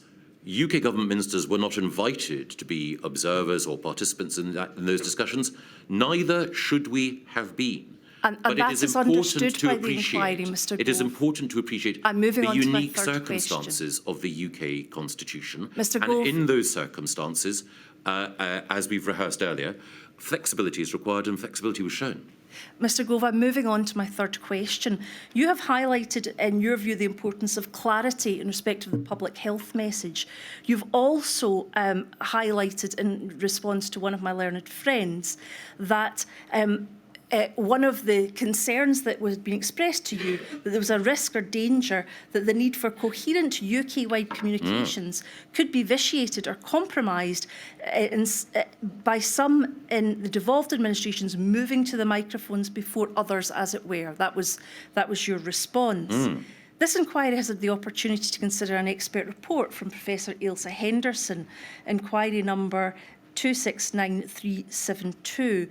I wonder if I can have got page 49, paragraphs 151 and 152. Now, this is an analysis of the UK government's public health response.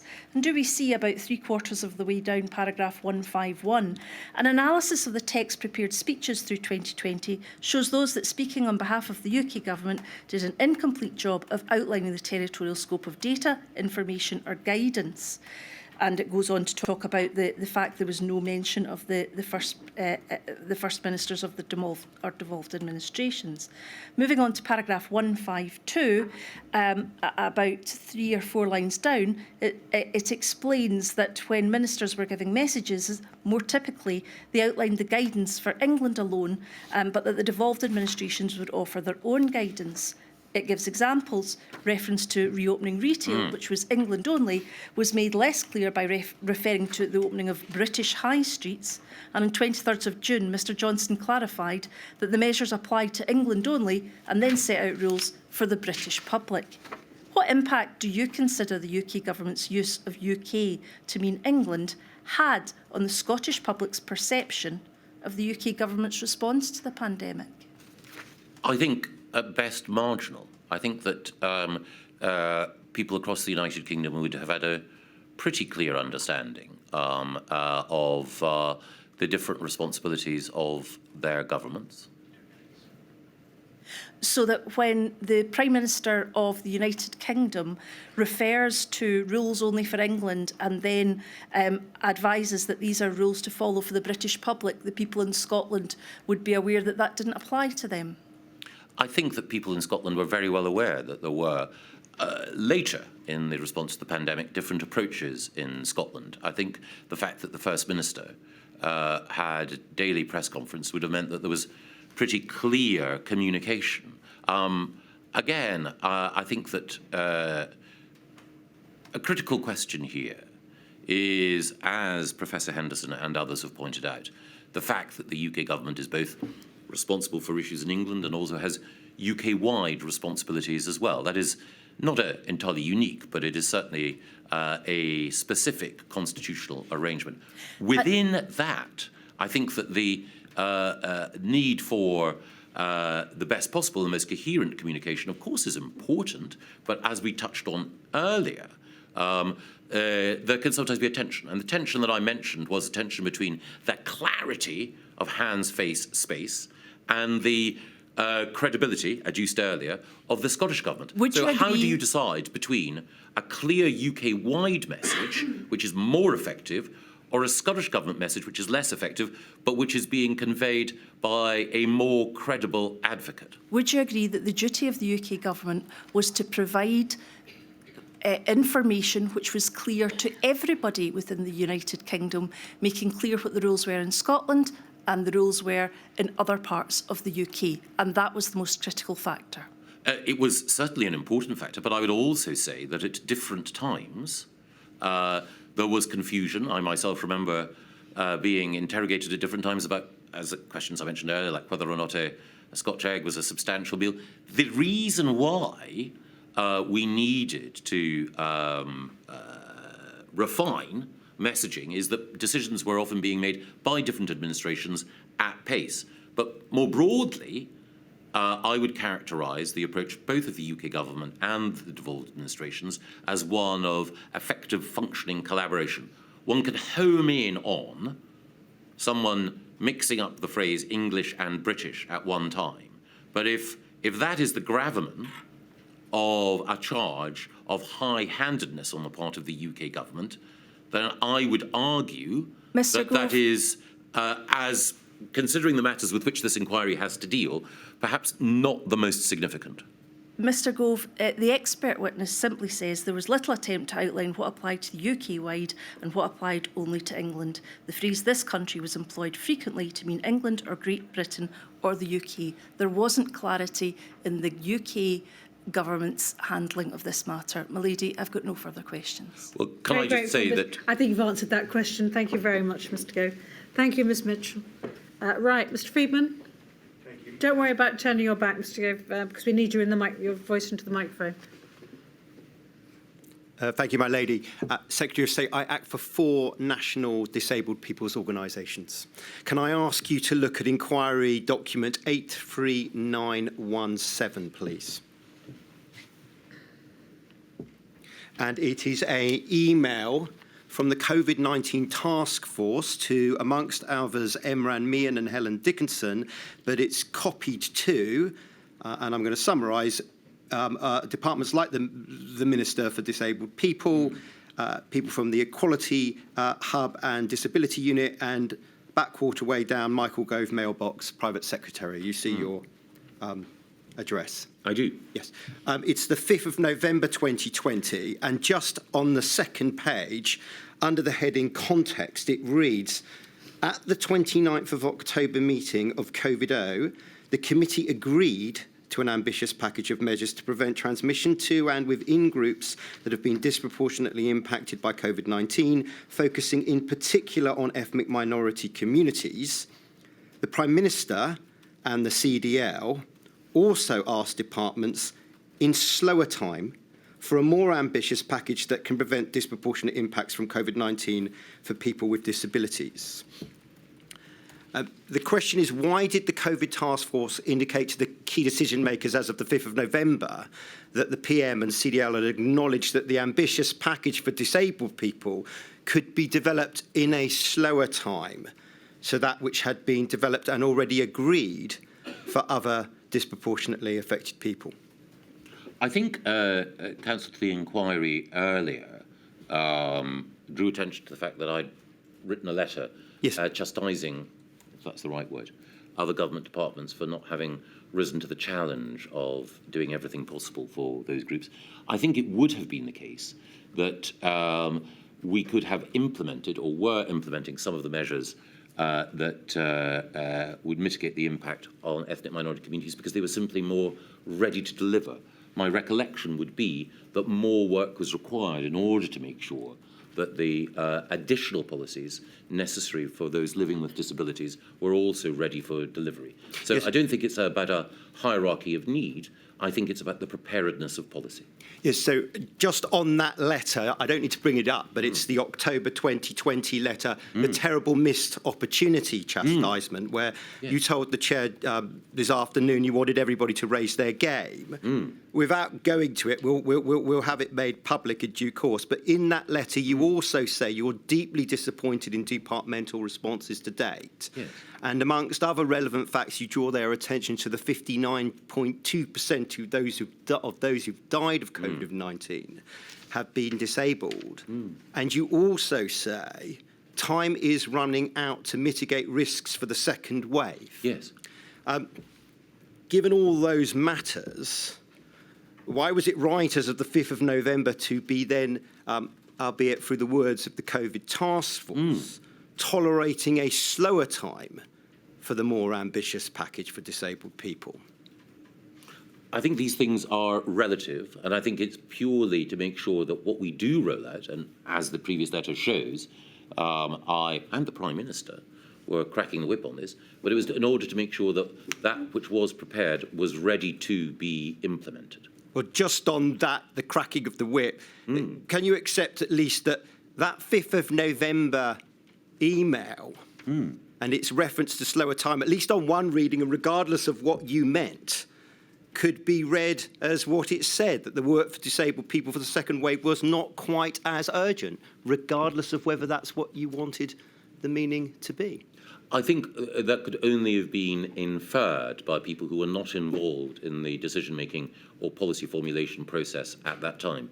I think everyone would have recognised the stress that I and the Prime Minister were placing on making sure that disproportionately impacted groups received additional support and that policy was refined in order to help and support them. Thank you. Thank you, Mr. Freedman. Mr. Mannell. Good afternoon, Mr. Gove. I ask questions on behalf of a number of children's rights organisations. This morning, in answer to questions from Mr. Keith, you acknowledged that the government did not pay enough attention during the pandemic to the impact of some of its measures on children, particularly vulnerable children. Briefly, to which specific measures were you referring? I think it was the case that we did pay attention to them, but there was a trade-off. The specific concern that I had is, in order to reduce R below 1, we were advised that schools needed to close. And as we touched on earlier, the closing of schools would have a disproportionate impact on poorer children. And I was concerned, as indeed were ministers across government, about how we could mitigate those impacts.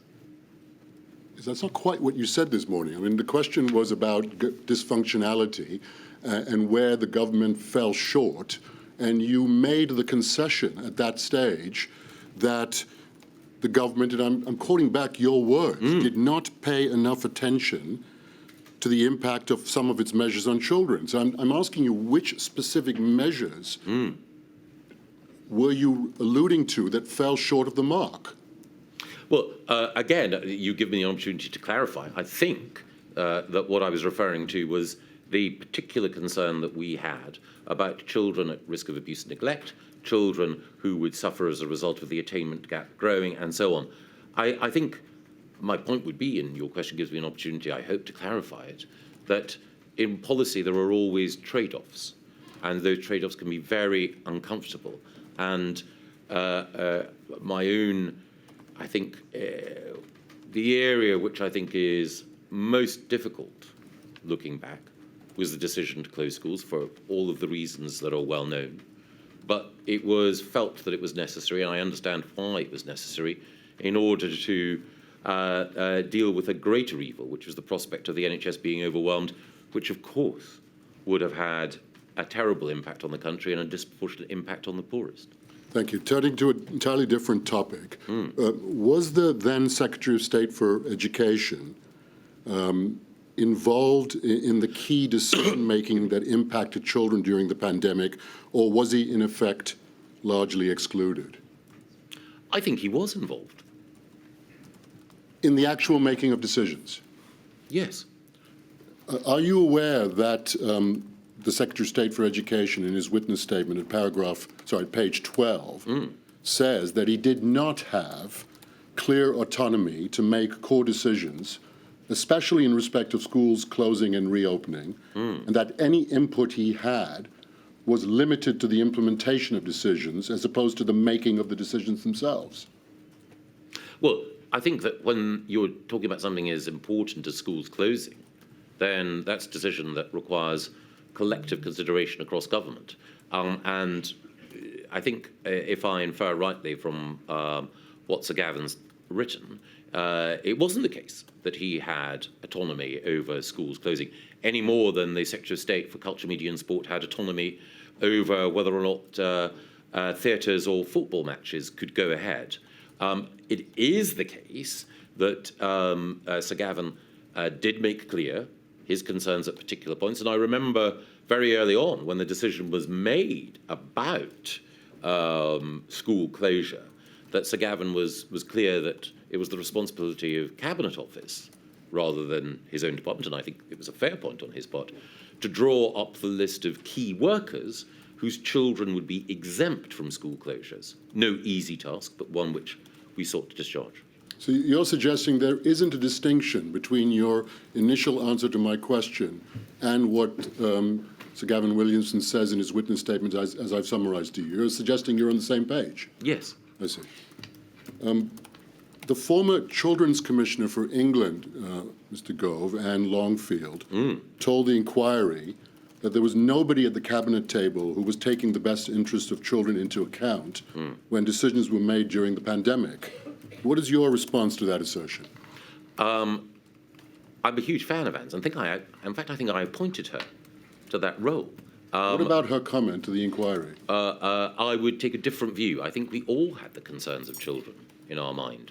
I think that the evidence shows that of the many questions that I asked and the many challenges that I gave to ministerial colleagues, making sure in particular, for example, the agenda of the GPS MIG shows that I was very far from alone, was keen to establish the risks that children faced and to advocate for them.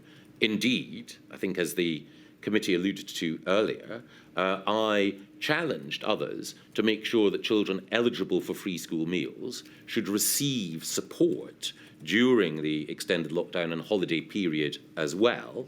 So I'm not suggesting that I was unique in that, quite the opposite. I think that Anne, passionate advocate as she is for children, I think is being, for once, I think, aiming off slightly. So in terms of learning lessons, in terms of how the government should act in a future crisis, do you agree that there should be somebody at the cabinet table who has primary responsibility for children to avoid decisions being made through an exclusively adult-centric lens? I don't think decisions were made through an exclusively adult-centric lens, quite the opposite. And I think that, to be fair to the Prime Minister, he was one of the people who was most concerned about school closure and the impact that it would have on children. So I certainly don't think that decisions are made through an adult-centric lens, no. Well, we'll have to agree to disagree on that. Moving on, in your witness statement, you mentioned the so-called Quad. Did any member of the Quad have primary responsibility for high-level decision-making that impacted children, and if so, who?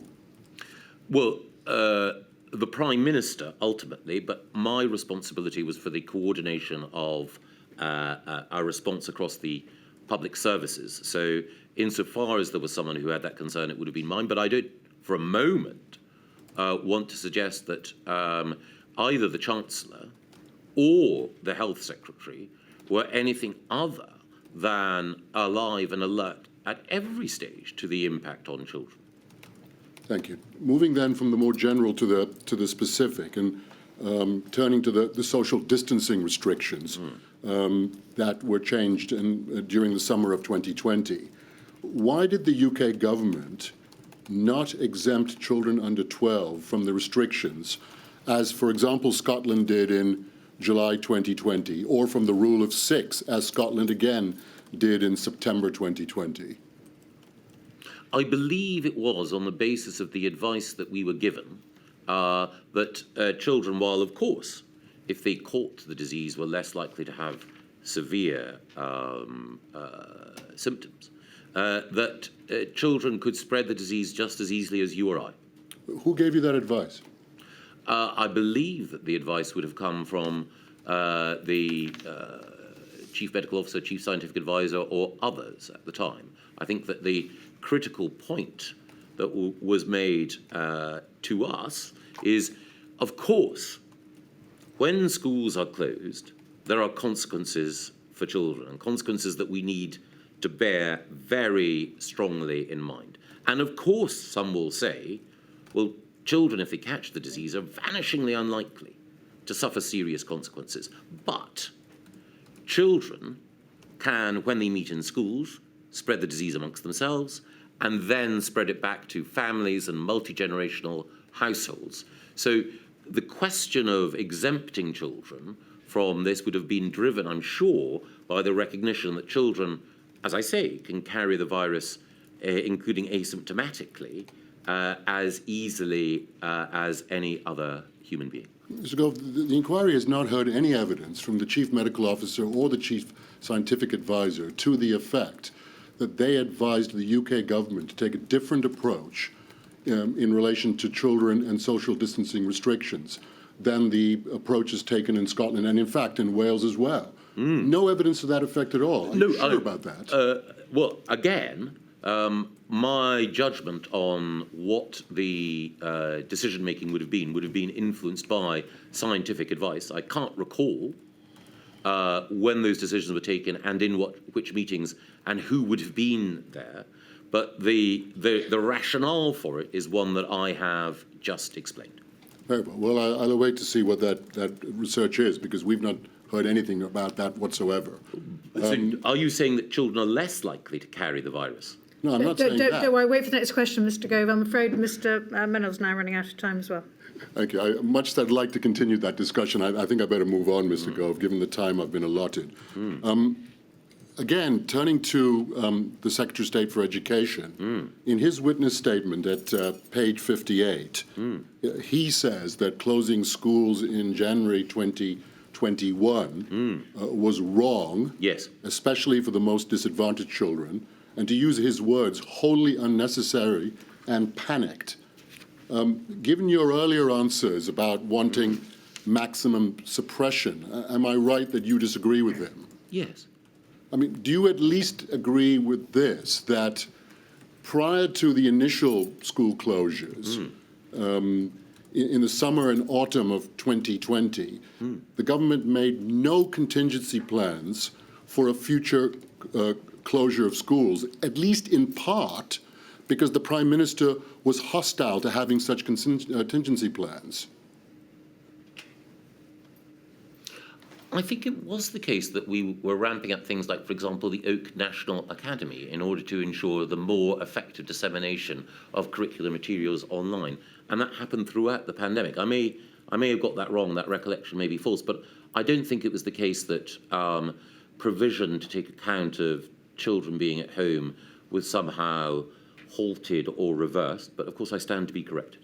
But that the decision ultimately in January to close schools, can we at least agree on this, that was made chaotically in that most children returned to school on the 4th of January for a day before the government closed schools the very next day? Yes.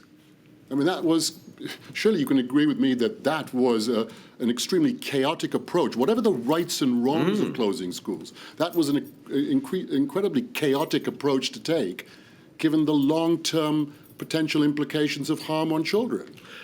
Yes, but I think it's the case, and I'd have to check again, that on the note that I sent to the Prime Minister on the 2nd of January, I was arguing for a fairly high degree of suppression. And again, I think that one of the reasons why I made that point was that I was conscious that there were others who took a different view. Very well.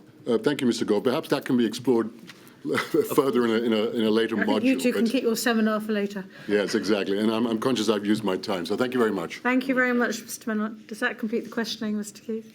My lady, I'm very pleased to say that it does. Thank you very much indeed, Mr. Gove. Can I just try and put your mind at rest on one issue? At one stage, one of your answers associated the inquiry, by which I suspect you meant me, with what you perceive to be the personal view of counsel to the inquiry. And can I assure you and others that I don't have any settled views as yet? I will not reach any conclusion until I've considered all the evidence, oral evidence, written evidence, and not just the small section of the evidence like WhatsApp messages that some sections of the media have been focusing on. I will be considering everything. And the point of counsel's questions is not to put forward any personal view of theirs. It's to test the evidence robustly to help me. So please don't think that any form views, and even if counsel to the inquiry had a personal view, it wouldn't matter, because I'm the one that's eventually going to make the decision. So I just want to put at rest the mind of all of you who feel that your conduct is being criticised and the like. No conclusions reached as yet. If I may, my lady, I don't doubt for a moment that counsel to the inquiry is a disinterested and brilliant advocate, and I know from working at the MOJ how seriously you take your role. My only concern was, and you have been very clear about this, that the nature of questioning here might give some watching our proceedings the sense that the issues that are highlighted here are among the most important. But thank you very much for that clarification. I'm in your debt. It's why I gave the clarification. Thank you. So, thank you very much. Right. I think the next witness is Dame Jenny Harris. Indeed While it is. she's coming in, I'm not going to say anything, so nobody's going to say anything while the stenographer can just rest her fingers.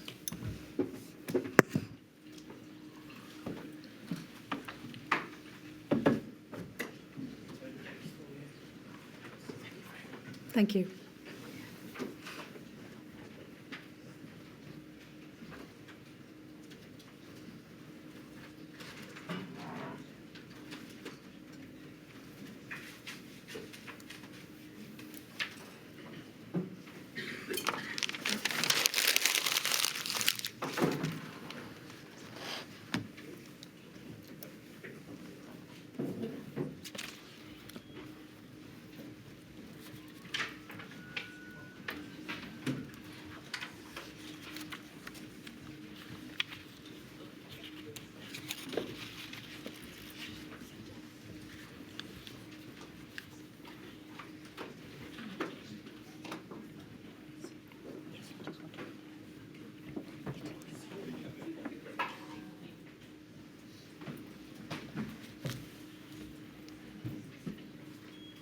We'll wait for the movement to end until you take the oath or affirmation. It's a bit like changing the guard, isn't it?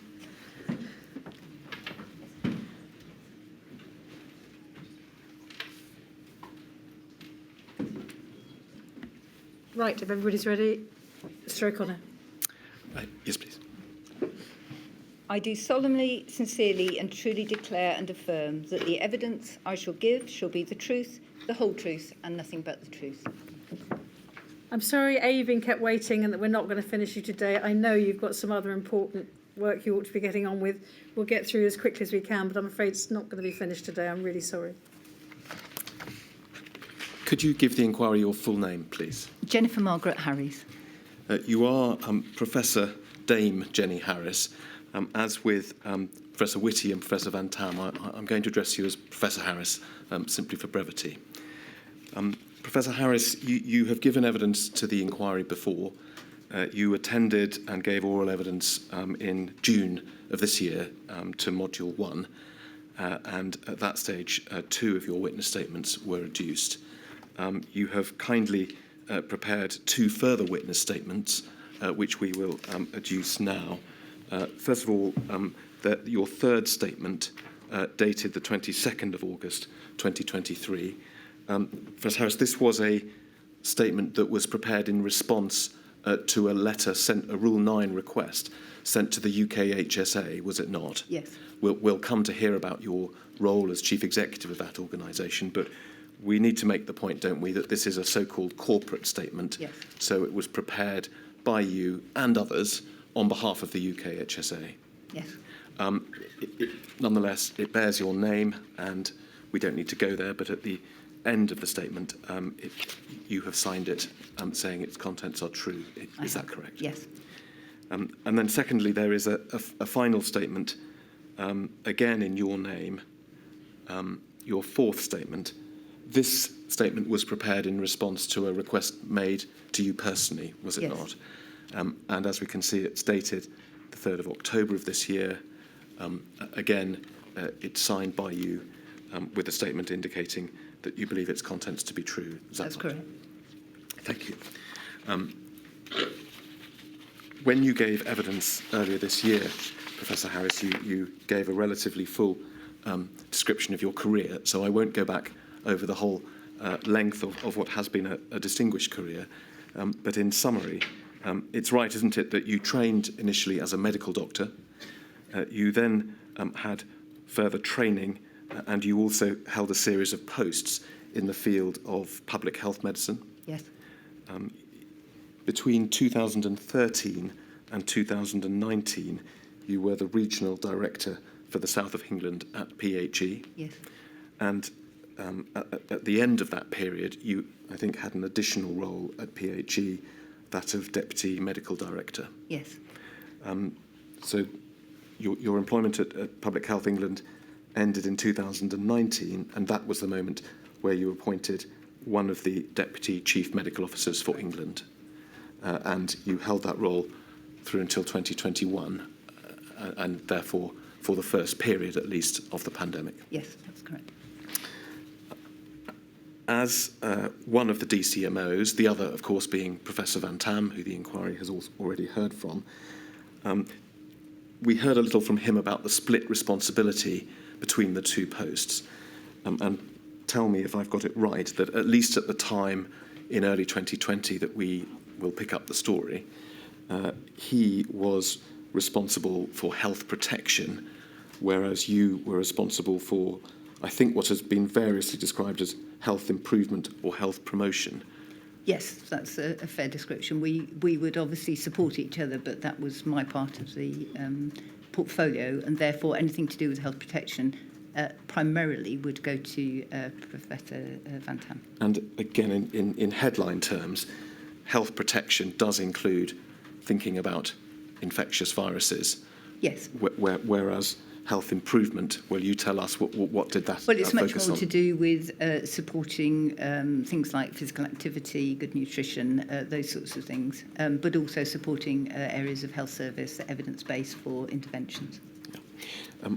We'll obviously come to hear evidence from you about what you did, the activities you undertook, the advice you gave during the pandemic.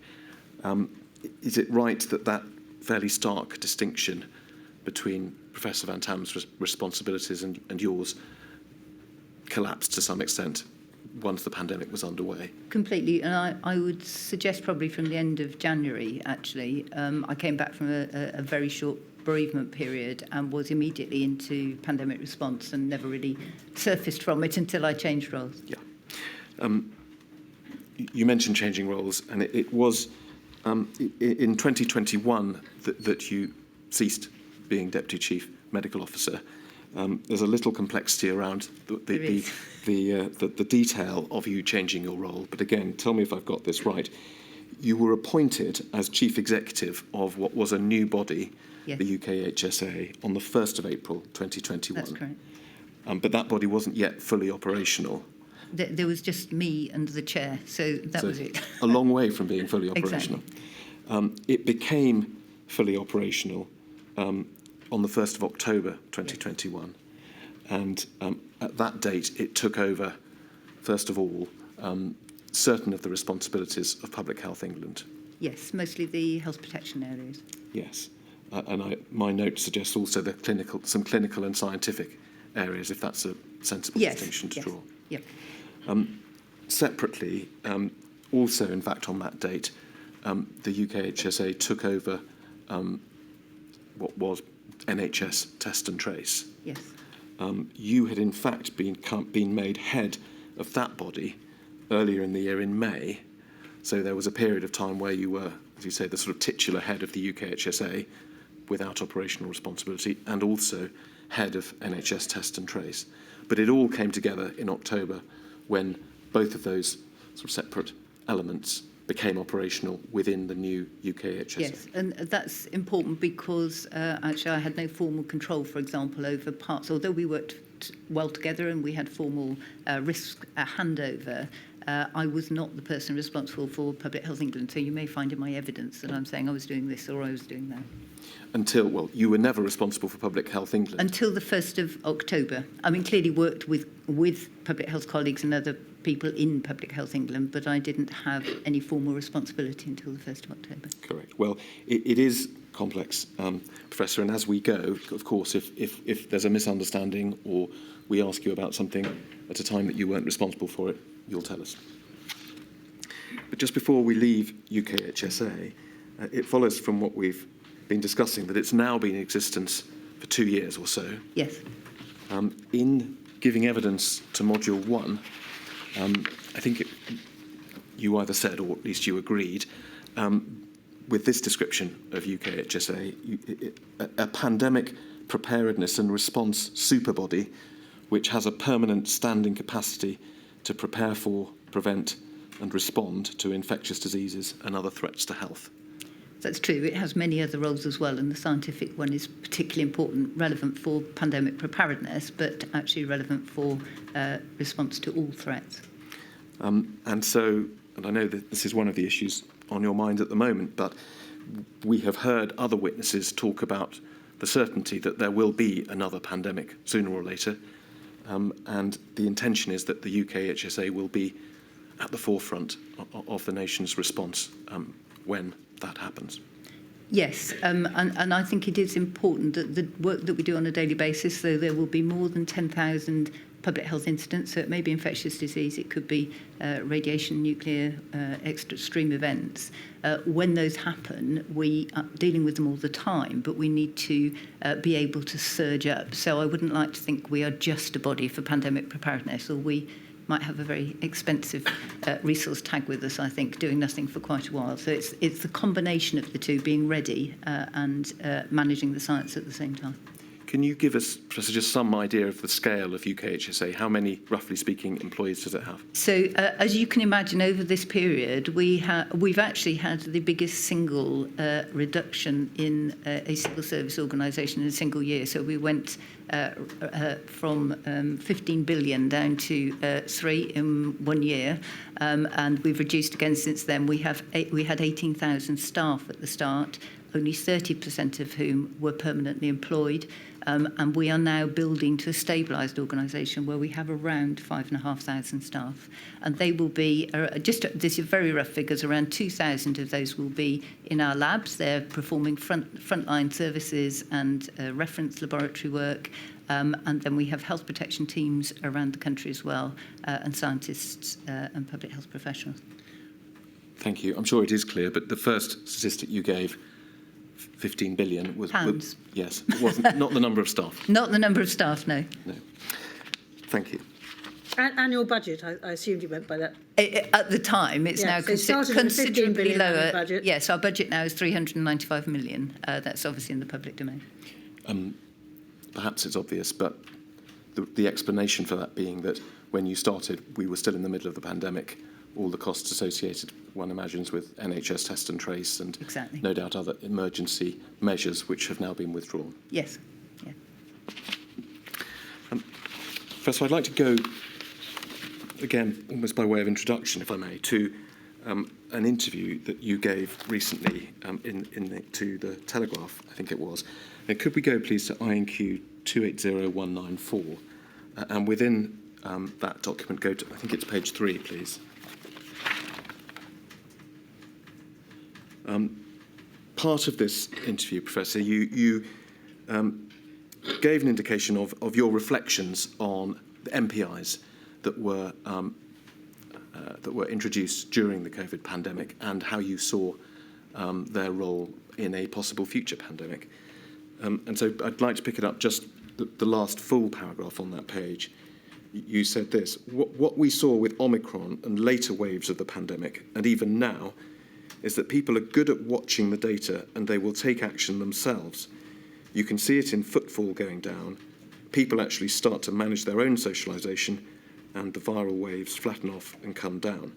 And then the interviewer intervenes, as it were, with a comparison with Sweden and indeed, if we go over the page, with South Korea. But I was trying to see, but he accepts that this is a comparison that you did not make, so perhaps we can put that to one side.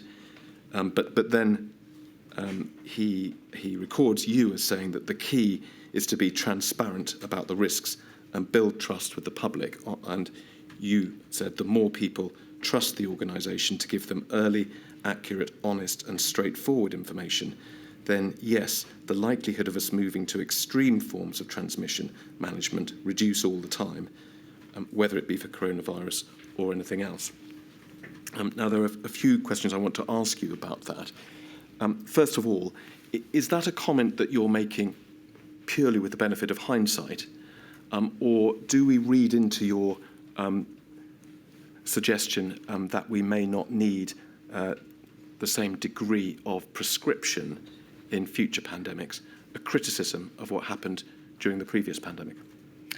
So those particular comments were based particularly around data, and what we've seen previously and what actually UKHSA is trying to build now are data streams, so dashboards as we had during the pandemic, where people can see what's happening, they can make their own choices, and what they, the public were brilliant through the pandemic, and they complied often with mandated requirements, but actually what we saw with Omicron was there was no mandation at that time, and if you spoke and highlighted some of the evidence and they could see it and trusted that data, then they took actions themselves. I mean, as you say, the title for this this media one is a problem which I sometimes have, which is I didn't say what the title says, and the implication is that I did, which is an important point perhaps for other conversations.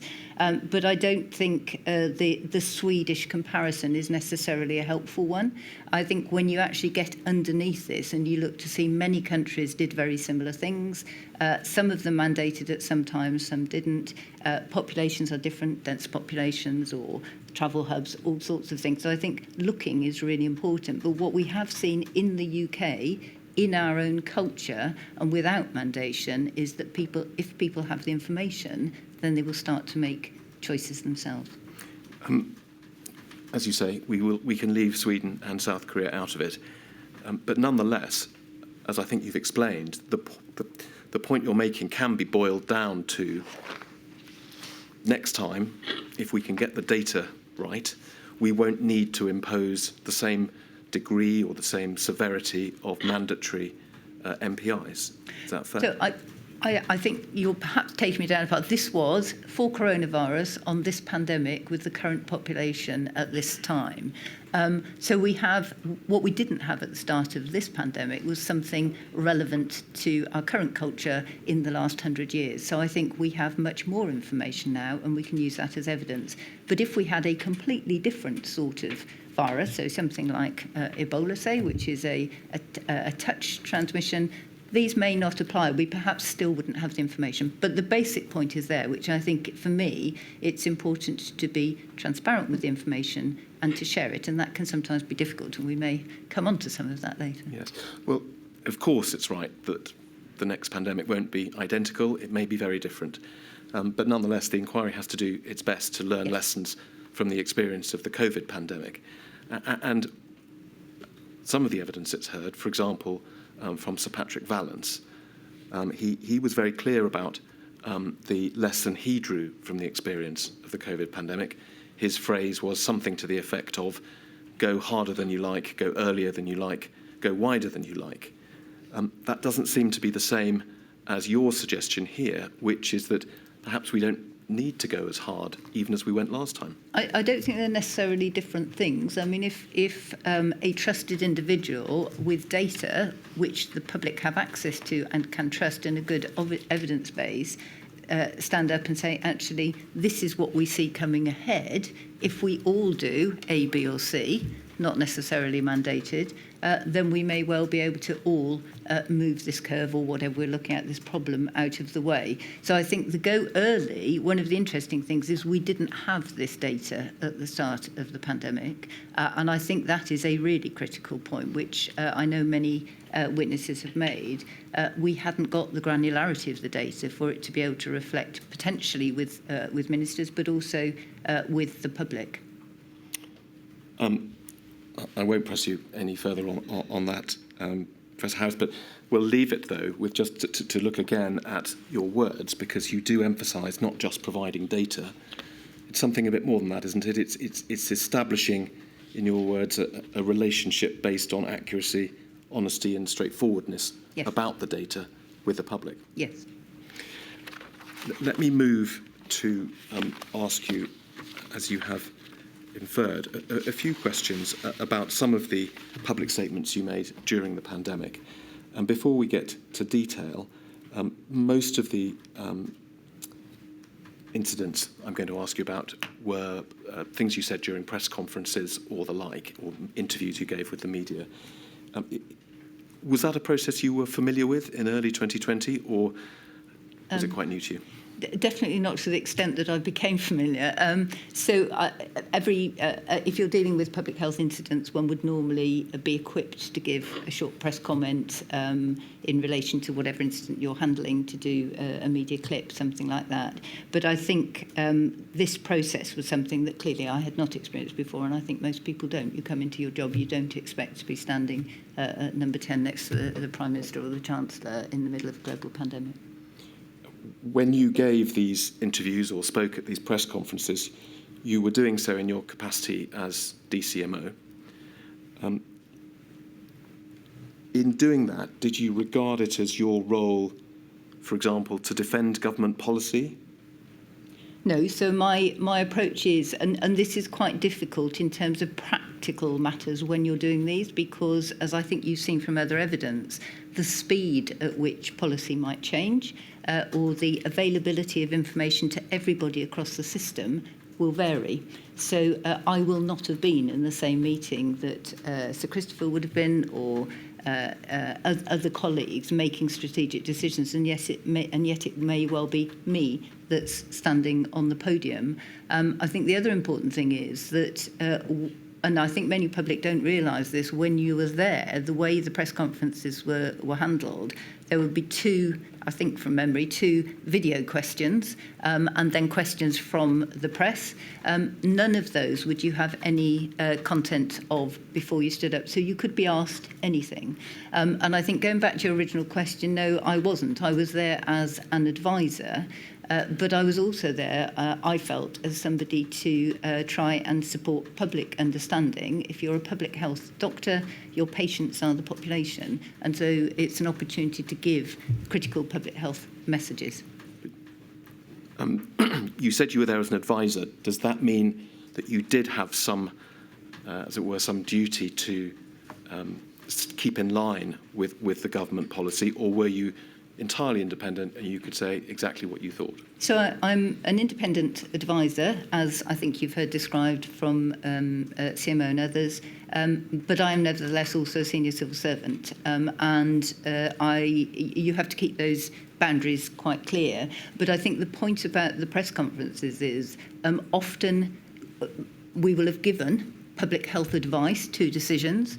The public health advice may or may not have been taken. Ministers, quite rightly, will make a policy choice and then they will announce that policy. Now, it could be, therefore, that a minister is making a policy which contains all of the public health advice that we had given or I had given, and that's probably relatively easy. Or a minister could give a policy decision which I may or may not have had much awareness of before I was on the podium, and there will be public health elements within that. And I always tried in those to pull out, if you like, the key public health elements that were the right messages to give to the public and the ones they would expect a public health advisor to provide. When you refer to the right messages to give to the public, was there ever a sense in which you were trying, as it were, to protect the public, not to tell them all the bad news, to put a positive spin, if you like, on events? I don't think it's a matter of protection, but I think this was a very, very frightening time for many members of the public. I mean, Jonathan Van Tam and I took slightly different roles. He had many football analogies, I didn't. I chose to never use my professorial title right from the start because I felt that for some members of the public, Dr. Jenny would possibly be more familiar, if you like, for people going through a frightening incident. So sometimes when you're speaking that way, and I can see it in some of the transcripts, you will have to reduce what you're trying to say to something which perhaps is simpler, less scientifically detailed, but nevertheless gets a key public health message across. One can imagine doctors sometimes holding back on a little bit of the bad news to try and keep their patients' morale up. Is that sometimes the spirit in which you approach this? Not if it was necessary. I mean, actually, that probably runs counter to how current doctors should act. There is a duty of candour to your patients. But there is definitely a way of framing, and having a very frightened population at the start of a global pandemic is not helpful. But I think there are many instances you will see, both outside the public briefings and within them, where I have possibly been quite outspoken and then probably had that recognised in the media the day afterwards. Well, let's look, Professor, at two references, first of all. First of all, can we go to your statement, please? And when I say your statement, unless I say otherwise, it'll be your My fourth personal. statement, your personal statement. Paragraph 7.65, starting at page 57. And this relates to not actually a press conference on this occasion, but an interview you gave to NBC News on the 11th of March. The inquiry has heard a lot of evidence about this period. Are we not, in the sort of run-up to the first lockdown, Wednesday, the 11th of March. If we go over the page, we see an extract from the interview where you said this: timing of an intervention is absolutely critical.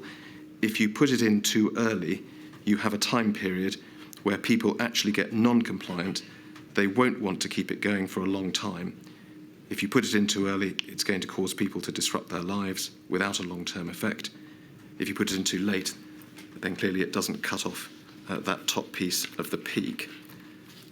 You then go on to refer to an email which we'll look at. In fact, I want to ask you to look at a different bit of that email. So we'll bear that quote in mind, please, and go to the email, which is 151565. It's dated the day before that interview we just looked at. And if we can go down to a little bit further down, please. Yes, that large paragraph. And the bit we need is 4 or 5 lines down. It's the passage saying, equally, if you start it, and it is a lockdown or NPI, if you start it too early, for interventions which need to be quite lengthy, not the short-termism being applied in Italy, you will lose goodwill, stroke compliance, and they become ineffective because people ignore. So, Professor Harris, in those, one can see the similarity between what you wrote in that internal email and the interview you gave the next day. But in both, what you were expressing was the idea of behavioural fatigue as an argument for delaying the imposition of MPIs, which is something that was being said publicly by Sir Chris Whitty at press conferences around that time. Do you agree with that? Although I don't say behavioural fatigue, so I would perhaps draw a distinction, because I realise one of the interesting things about the inquiry is that it forces or opens up all sorts of correspondence that I have never seen through the pandemic. And the whole debate about behavioural fatigue was completely not known to me until I started looking. Now, I have looked back actually, and I think what this comes from, I realise there's an argument between the behavioural scientists and the others, and I recognise that Sir Chris thought that was not a helpful word framing to have used, but nevertheless in SAGE, I think what we're saying here is, and I think I might be SAGE 13, but there's a section where it broadly says there is a logic. We know people get tired of quarantine, for example, ever low robustness, but evidence there. And there is a logic to the fact that if you're holding on to something over a long period of time, people may stop doing it. That's not quite the same as fatigue, and that point comes out in the next point that SAGE makes, and I think this is what I was trying to say here. One final point, I think, on all of this, which is not included in these sections, is the safety point about when you go into lockdown, which was really important for me. So that might be another point to flag. Professor, we can explore this in detail if necessary, but I just want to press you. It's, of course, right that you don't use the words behavioural fatigue, but then I'm not sure Professor Whitty did in his press conferences. Certainly, if he did, he also used words very similar to the ones that you're describing, everyday words. The basic concept in language you use in this email, similar to language you used in the NBC interview the next day, if you start too early, you lose goodwill and compliance, the MPIs become ineffective because people ignore them. That without using the words behavioural fatigue, that is exactly the same principle, is it not? So my principle was I would use, because actually I wasn't very often in Sage, which was one of the problems. I was doing other meetings, and I think Sir Jonathan flagged the same issue. I would use the advice that came from there, and I think it was Sage 13 on the day before this, and there are a couple of bullets in that one which describe both the fact that this is not behavioural fatigue, but that there is a, if you like, a plausible logic to the fact that people are unlikely to necessarily maintain. The evidence point that they give was around quarantine. Well, a day or two after this, Professor, Sage did address this issue head on in light of Professor Whitty's comments. And if we can go to INQ 236391.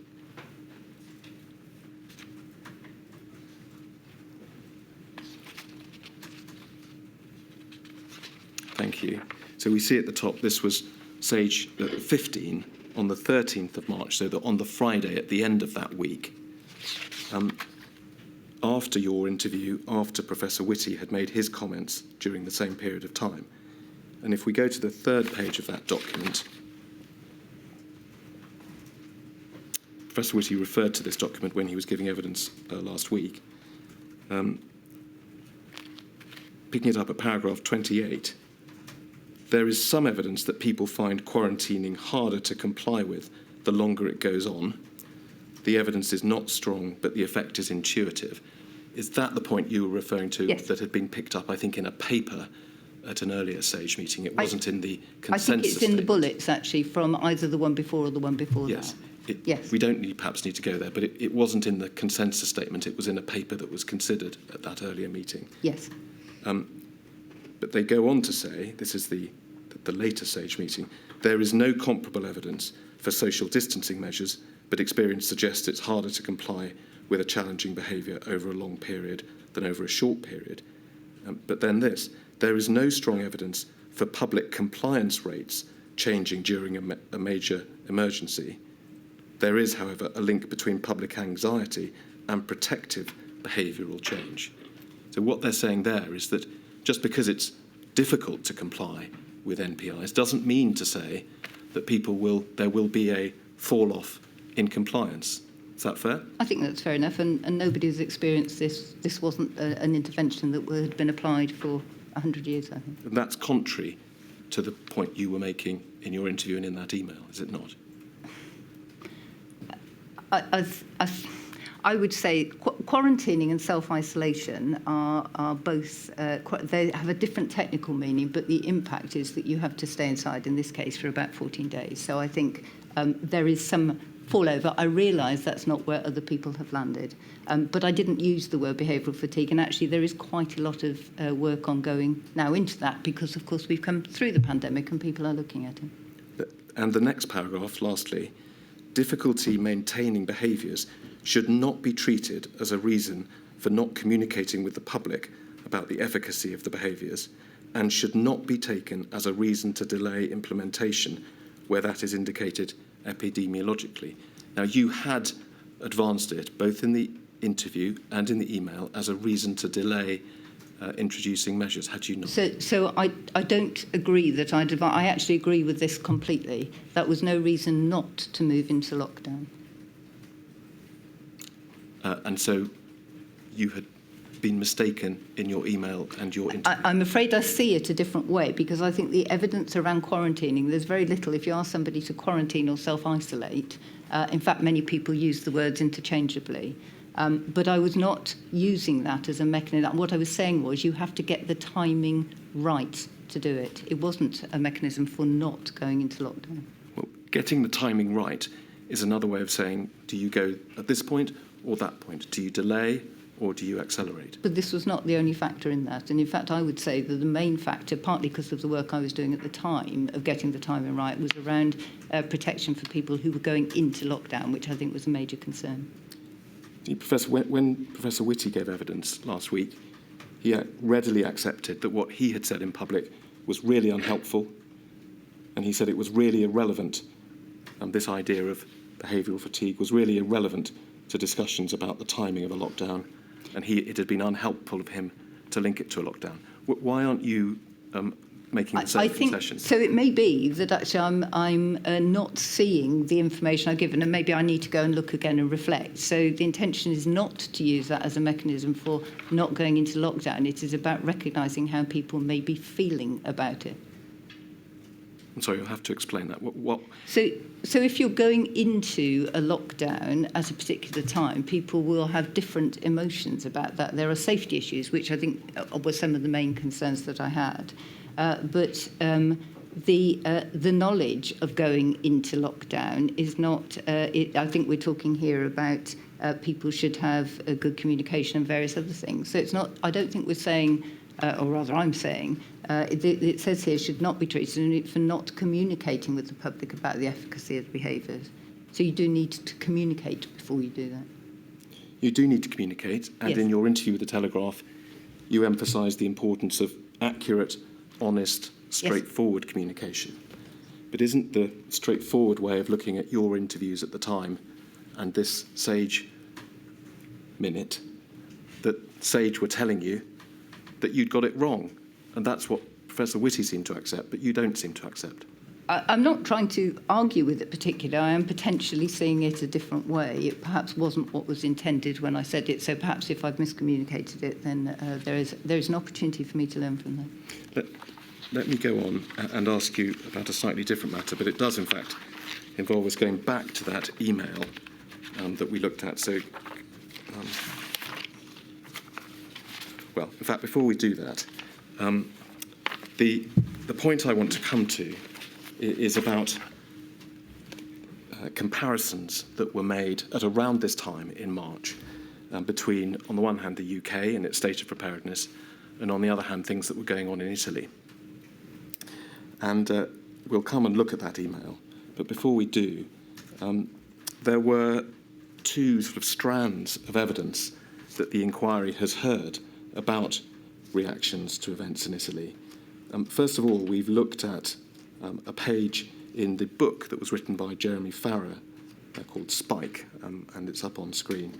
And if we look at page 100 of that book, he says, his take on the scenes from Italy, he says, the dire situation in northern Italy focused minds in the next Sage meeting on Tuesday, the 10th of March. So I think that was the day of the email that we looked at. He said he relayed chilling status reports from his contacts there. It was battlefield medicine deciding who to save and who to leave to die, doctors being traumatised. And then he makes this point. This wasn't China or Korea or any other country 5,000 miles away. This was a sophisticated, rich country on our doorstep, and the health service was collapsing.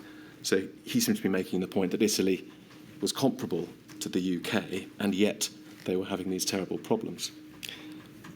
I said two strands because we've also heard evidence from Helen McNamara that her memory of meetings in Downing Street at this time was one of a feeling that the Italians were overreacting, and to use her words, a breezy confidence that we would do better than others.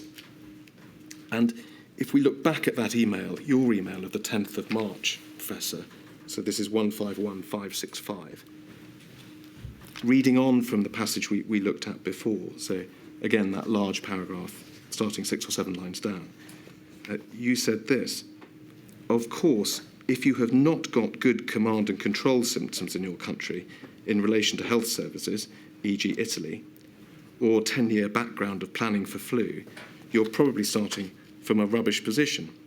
But in the UK, neither of the above apply. So, are you there expressing your own view as those scenes unfolded in Italy, that really there was no comparison between the UK system and Italy, and that Italy's health system was rubbish? So I don't think I was declining the position of the health system quite to that extent, but the issue is not the health system fully, but the command and control system. So one of the things which the UK has, albeit we clearly can see it needs improving, is a direct line of sight from central government right out through health protection systems, right out to each local authority. And I think from what I remember, that was one of the issues that was being highlighted about the Italian system, that it didn't have the opportunity, if you like, for overflow into other parts. It was quite compartmentalised. I would have to check on that, but I think that was it. So my sense at the time was, about this time, which was the 10th of March, the whole data thing started to change. I think I wasn't in Sage that day. As you say, the pictures which started to come from Italy looked fairly unbelievable, and people started to talk about, particularly I think with care services, and as questioning why that was. And my understanding was at the time from the conversations that it was part of it was that the, if you like, the mutual support. So rather than have a single national system which you could move people around and manage the peak, that this was not possible under the Italian system. Do you think that what we might see here, your email on the 10th of March, might indicate that you were guilty of at least a degree of overconfidence at that stage? I think looking at this now, I mean, clearly we will learn with hindsight. I think probably I had read too much into the differentials of the health system and accounted for some of the problems, at least, that they were having from the way the system was organised, rather than the fact, actually, that the virus was going to be so problematic. And I think that's what I understood Jeremy Farrar was describing in his book as well. As it turned out, neither the UK's command and control systems nor our planning for flu served us very well, did they? No, along with many other countries. Let's go to a different document, please. This is INQ 274060. And this is an extract from a press conference you gave a week or so later on the 20th of March, and it relates to the PPE. And a question from Francis Elliott of the Times: can you update us with how we're doing with protective personal equipment? There's obviously something that is deeply concerning. The answer you gave: the country has a perfectly adequate supply of PPE at the moment. That encompasses quite a wide range of different gowns, masks, gloves, all sorts of things. There have been, I think, some differential deliveries, if you like, in some areas, which has caused a degree of concern recently. That is completely resolved now. And then you go on. It wasn't right, was it, that the problems with PPE have been completely resolved as of the 20th of March? So the first statement that, so this is one of these areas where I need to clarify what my responsibility was. I had no direct responsibility for PPE at all. And when I go into these conferences, I had to rely on information that was provided to me.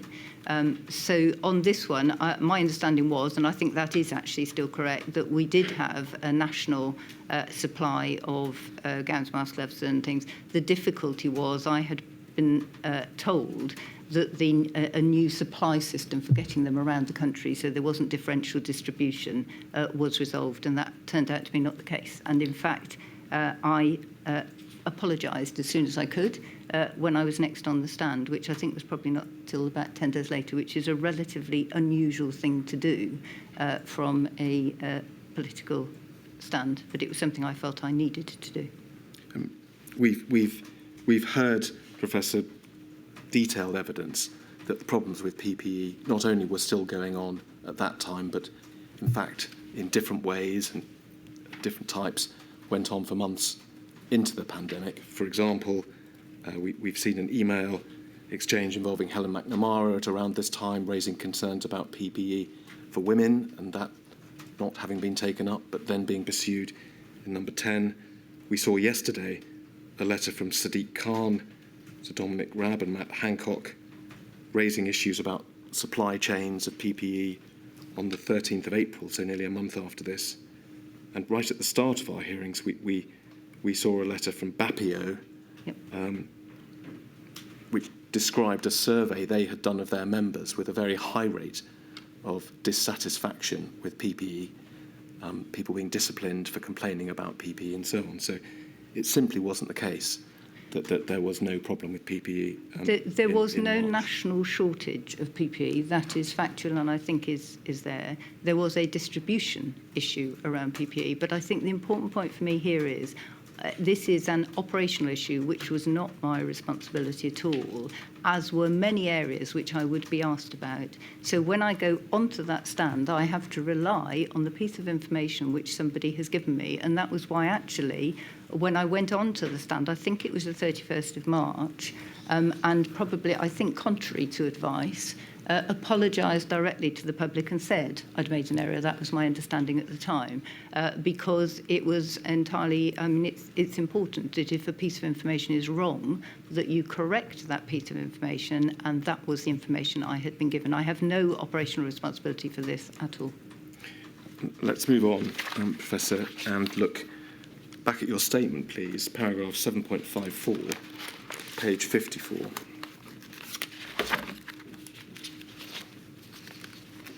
So we move forward now. That was, I think it was the 20th of March, wasn't it?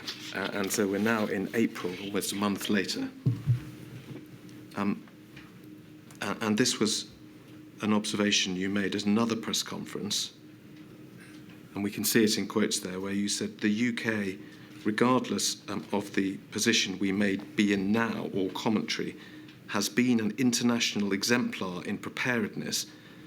So the fact there is a pandemic influenza stockpile is considered a very high quality mark of a prepared country in international terms.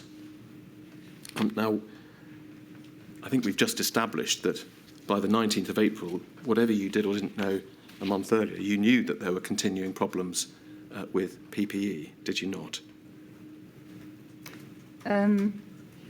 Yes. You said that you'd apologise by then for your earlier statement. Yes, that's true. But yet you still referred in the context of your assertion that Britain was So or this had was been not an my... No, why didn't you just let me ask Sorry. the question first, and then you Apologies. can answer it. In the context of your assertion that the UK had been an international exemplar in preparedness, you referred to a pandemic influenza stockpile. Yes. Why did you do that if you knew about all the difficulties there were? So the with point I was PPE? trying to make here is that having a pandemic influenza stockpile of any sort whatsoever, which undoubtedly the country did, was considered not by me, this is an external objective assessment, to have been a very high quality mark of a prepared country. And that assessment, I mean, clearly the world will be reforming how it manages and assesses how good it is, but that assessment came in two ways. One was from Johns Hopkins School of Public Health Global Health Security Index. The UK came number 2, scored 77.9 out of 100.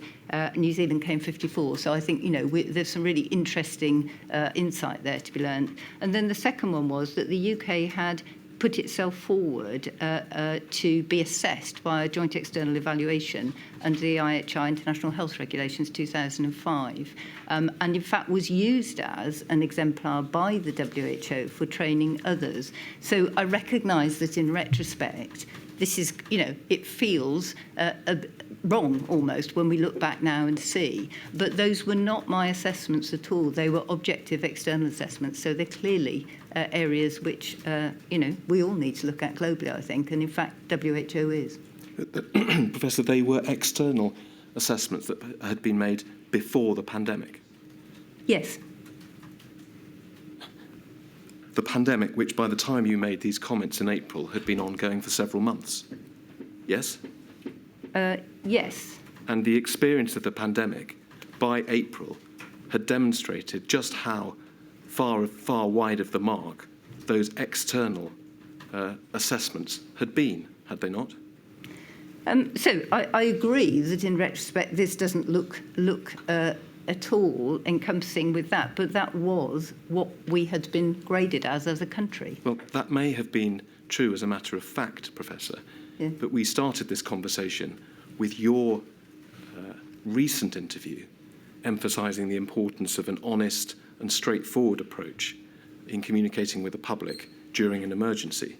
So was it an honest or straightforward thing to do to refer to earlier assessments of pandemic preparedness when events of the previous weeks and months had demonstrated just how serious the problems were and how, frankly, erroneous those earlier assessments had been.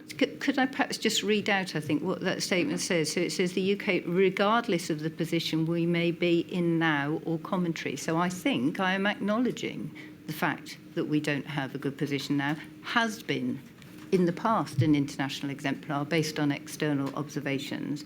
And the reason for that in the past had been because we had a pandemic influenza stockpile, notwithstanding regardless of the position we're in now. I don't see those as incompatible. We clearly were not in an exemplary position then, but I don't think that's what this statement says. If in mid-April, well into the first lockdown, events had proved that the preparedness was so far short of what it had been understood to be, and in his evidence to the inquiry last week, Professor Whitty said that the pandemic influenza plans were, his words, woefully deficient. Why was it something you thought necessary to remind the public of in a number 10 press conference that this earlier grading had found the UK to be an international exemplar? It wasn't an international exemplar. Events had proved that by then. I mean, I don't have the context of this, which is often quite difficult for me to make comments on statements which are provided to me and not with the rest of it. But I would perhaps just repeat that it says it acknowledges the poor position we're in now, regardless of the position we may now be in. I am flagging that historically it had. So I think I'm just saying there is a problem now, and previously we thought we've got it right because that's what other people told us. Right. Let me move on, and I think this can be my last set of questions to one more of your sets of public commentary. And to do this, let's go within the same statement to page 145, please.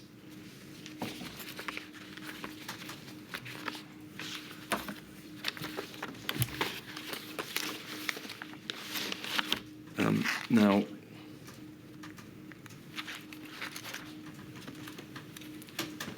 yes, so we see, first of all, at the paragraph 10.18, it's another of the Downing Street press conferences, this time on the 26th of March 2020, and we see set out below in full, first of all, the question you were asked and then the answer you gave. These were comments about testing, which, as with the other comments we've looked at, were the subject of debate at the time.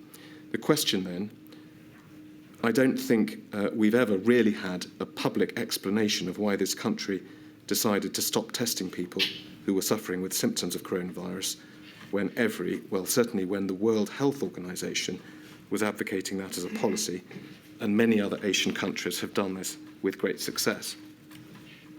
And your answer, which I'll read out, I'm going to suggest perhaps falls in, you're making two broad points, and I'll pause after where I think you sort of end the first one, and we can talk about that before moving on to the second. But the first part of your answer then, you say, so I think I'm going to answer in two different sections. The first one about the WHO comment. So I think the comment you were picking up was Dr. Tedros saying test, test, test. But in fact, we need to realise that the clue for WHO is in its title.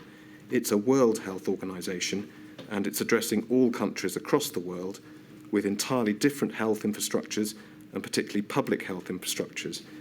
We have an extremely well-developed public health system in this country, and in fact, our public health teams actually train others abroad. We've supported WHO through their Go On process, and some of our epidemiologists have gone out to Manila, for example, to support the early response in that area. So the point there is that they're addressing every country, including low and middle income countries, so encouraging all countries to test of some type. That's the point where I think perhaps you go on to the second part of the answer. But let's just focus on that first answer. In fact, the WHO guidance, or imperative, test, test, test, applied to all countries, did it not?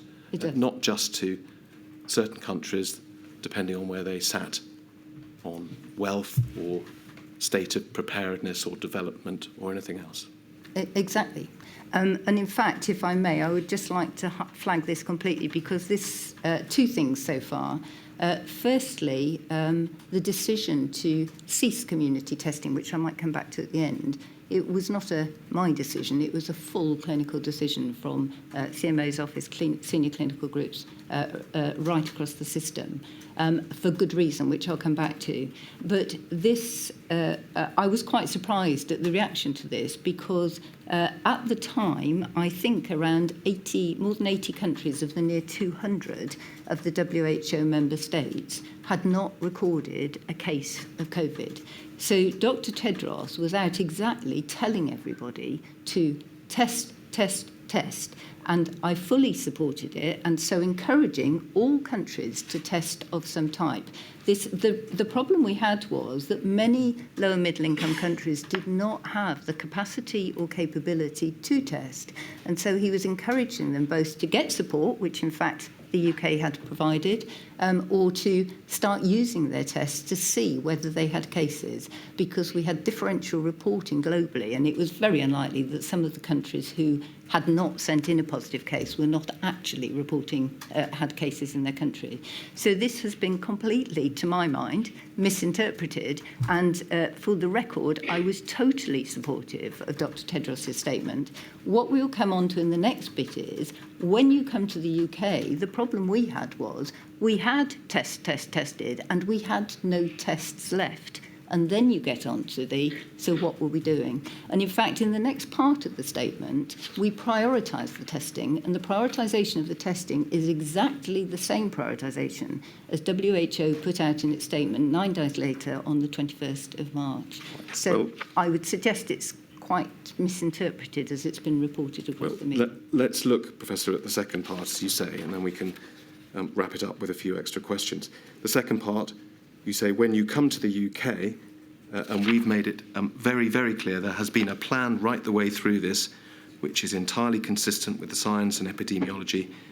We started with a containment phase, and every early case of this disease was followed through. Every contact was traced exactly as we would do for other diseases, but particularly noticing this one. And of course, your viewers will be very familiar with the fact that we had some very strict and very successful containment facilities, but there comes a point in a pandemic when that is not an appropriate intervention. And that is the point really where we moved into delay. And although we still do some contact tracing and testing, for example, in high-risk areas like prisons or care homes, that's not an appropriate mechanism as we go forward at that point. What we need to do is focus on the clinical management of the patients first and foremost, and then additionally, as I've said earlier, on our health and care staff and first responder staff. So obviously, if there was infinite testing facilities, and we're growing them at pace, and we will have them, then it moves to the public. But we need to be very careful about focusing where it's clinically most valuable. So, Professor, let me come back and ask you 2 or 3 questions. Firstly, if we can just remind ourselves, the question that you were asked was simply the question is saying we've never had a public explanation of why testing has stopped. The simple answer to that question was, we've run out of tests. We don't have enough tests to test everyone anymore. We're going to prioritise healthcare and other sectors. Yes. That was the answer, wasn't it? Yes, exactly. It's exactly what WHO put in their guidance the next week. So, first of all, why did you think it appropriate, if that was the question, to start talking about the World Health Organization and suggesting that different rules apply to different countries depending on how rich they are? If I may, can I just go back? I wasn't, that's an interpretation. I was actually saying those low and middle income countries did not all have testing capacity, and we support them as an organisation. And I fully supported WHO testing. But at this point, we had no more tests. And then in the second part, I am speaking to the public at this point, so they will be getting quite frightened seeing the pictures that you have alluded to, will be wanting to know that if their loved one goes into hospital, there will be a clinical test for them to diagnose. And if I may, because this is an important point, at this point, we had around 5,000 tests. They were prioritised into clinical treatment. And so everybody in hospitals, particularly in intensive care units, started to be tested. Now, if you look at the dates for this, the testing picked up a lot of cases, more cases than was anticipated in hospitals. And by this time, you could then start to extrapolate back what that might mean for community infection rates. And if you look at this, you'll find it's the same week that the changes in the numbers in Sage went up. So this was a high-level surveillance system, which then allowed us to, for the kind of, with more certainty than was there, I think, which then led to the alerts to ministers and an early lockdown. So I think if we had not done this, we would have gone into lockdown much later. Professor, we're talking about communication. Yes. And the way you communicated on that occasion. If the position was that testing had finished because you'd run out of tests, why did you say there comes a point in a pandemic where it's not an appropriate intervention? For two reasons. One, the one that I've just given, which is I wanted people to be assured that their loved ones would have tests in hospitals. This is, many people were listening to me directly. But secondly, you will have heard from many other people. So Professor Yvonne Doyle, who I know gave evidence recently, that said that there is a point where you no longer test and trace because the peak of the pandemic rises so quickly that it becomes unmanageable. So that point is an important one to signal to people that this is a change in how, and the how it's done will change. But you said yourself at the end of the answer, Yep. and as we know from history, testing is desirable if you've got the capacity. We know that NHS Test and Trace subsequently became an enormous organisation. Yes. You mentioned the billions of pounds that were spent on it. So the point is not it's not appropriate, it's that there weren't any tests. I think I've said both of those things here. It's not manageable either on the testing and contact tracing, which was the point Professor Doyle made, I think, last week or whenever she was here. Saying both things, Professor, is not a straightforward way of communicating with the public, is it? I will leave it at that. Yes, thank you. As will we all. Thank you. I'm sorry, as I say, you've got to come back. I know that you've got another issue that's been getting some publicity today, so I hope that doesn't build up into a major issue. 10 o'clock tomorrow. Thank you. Great.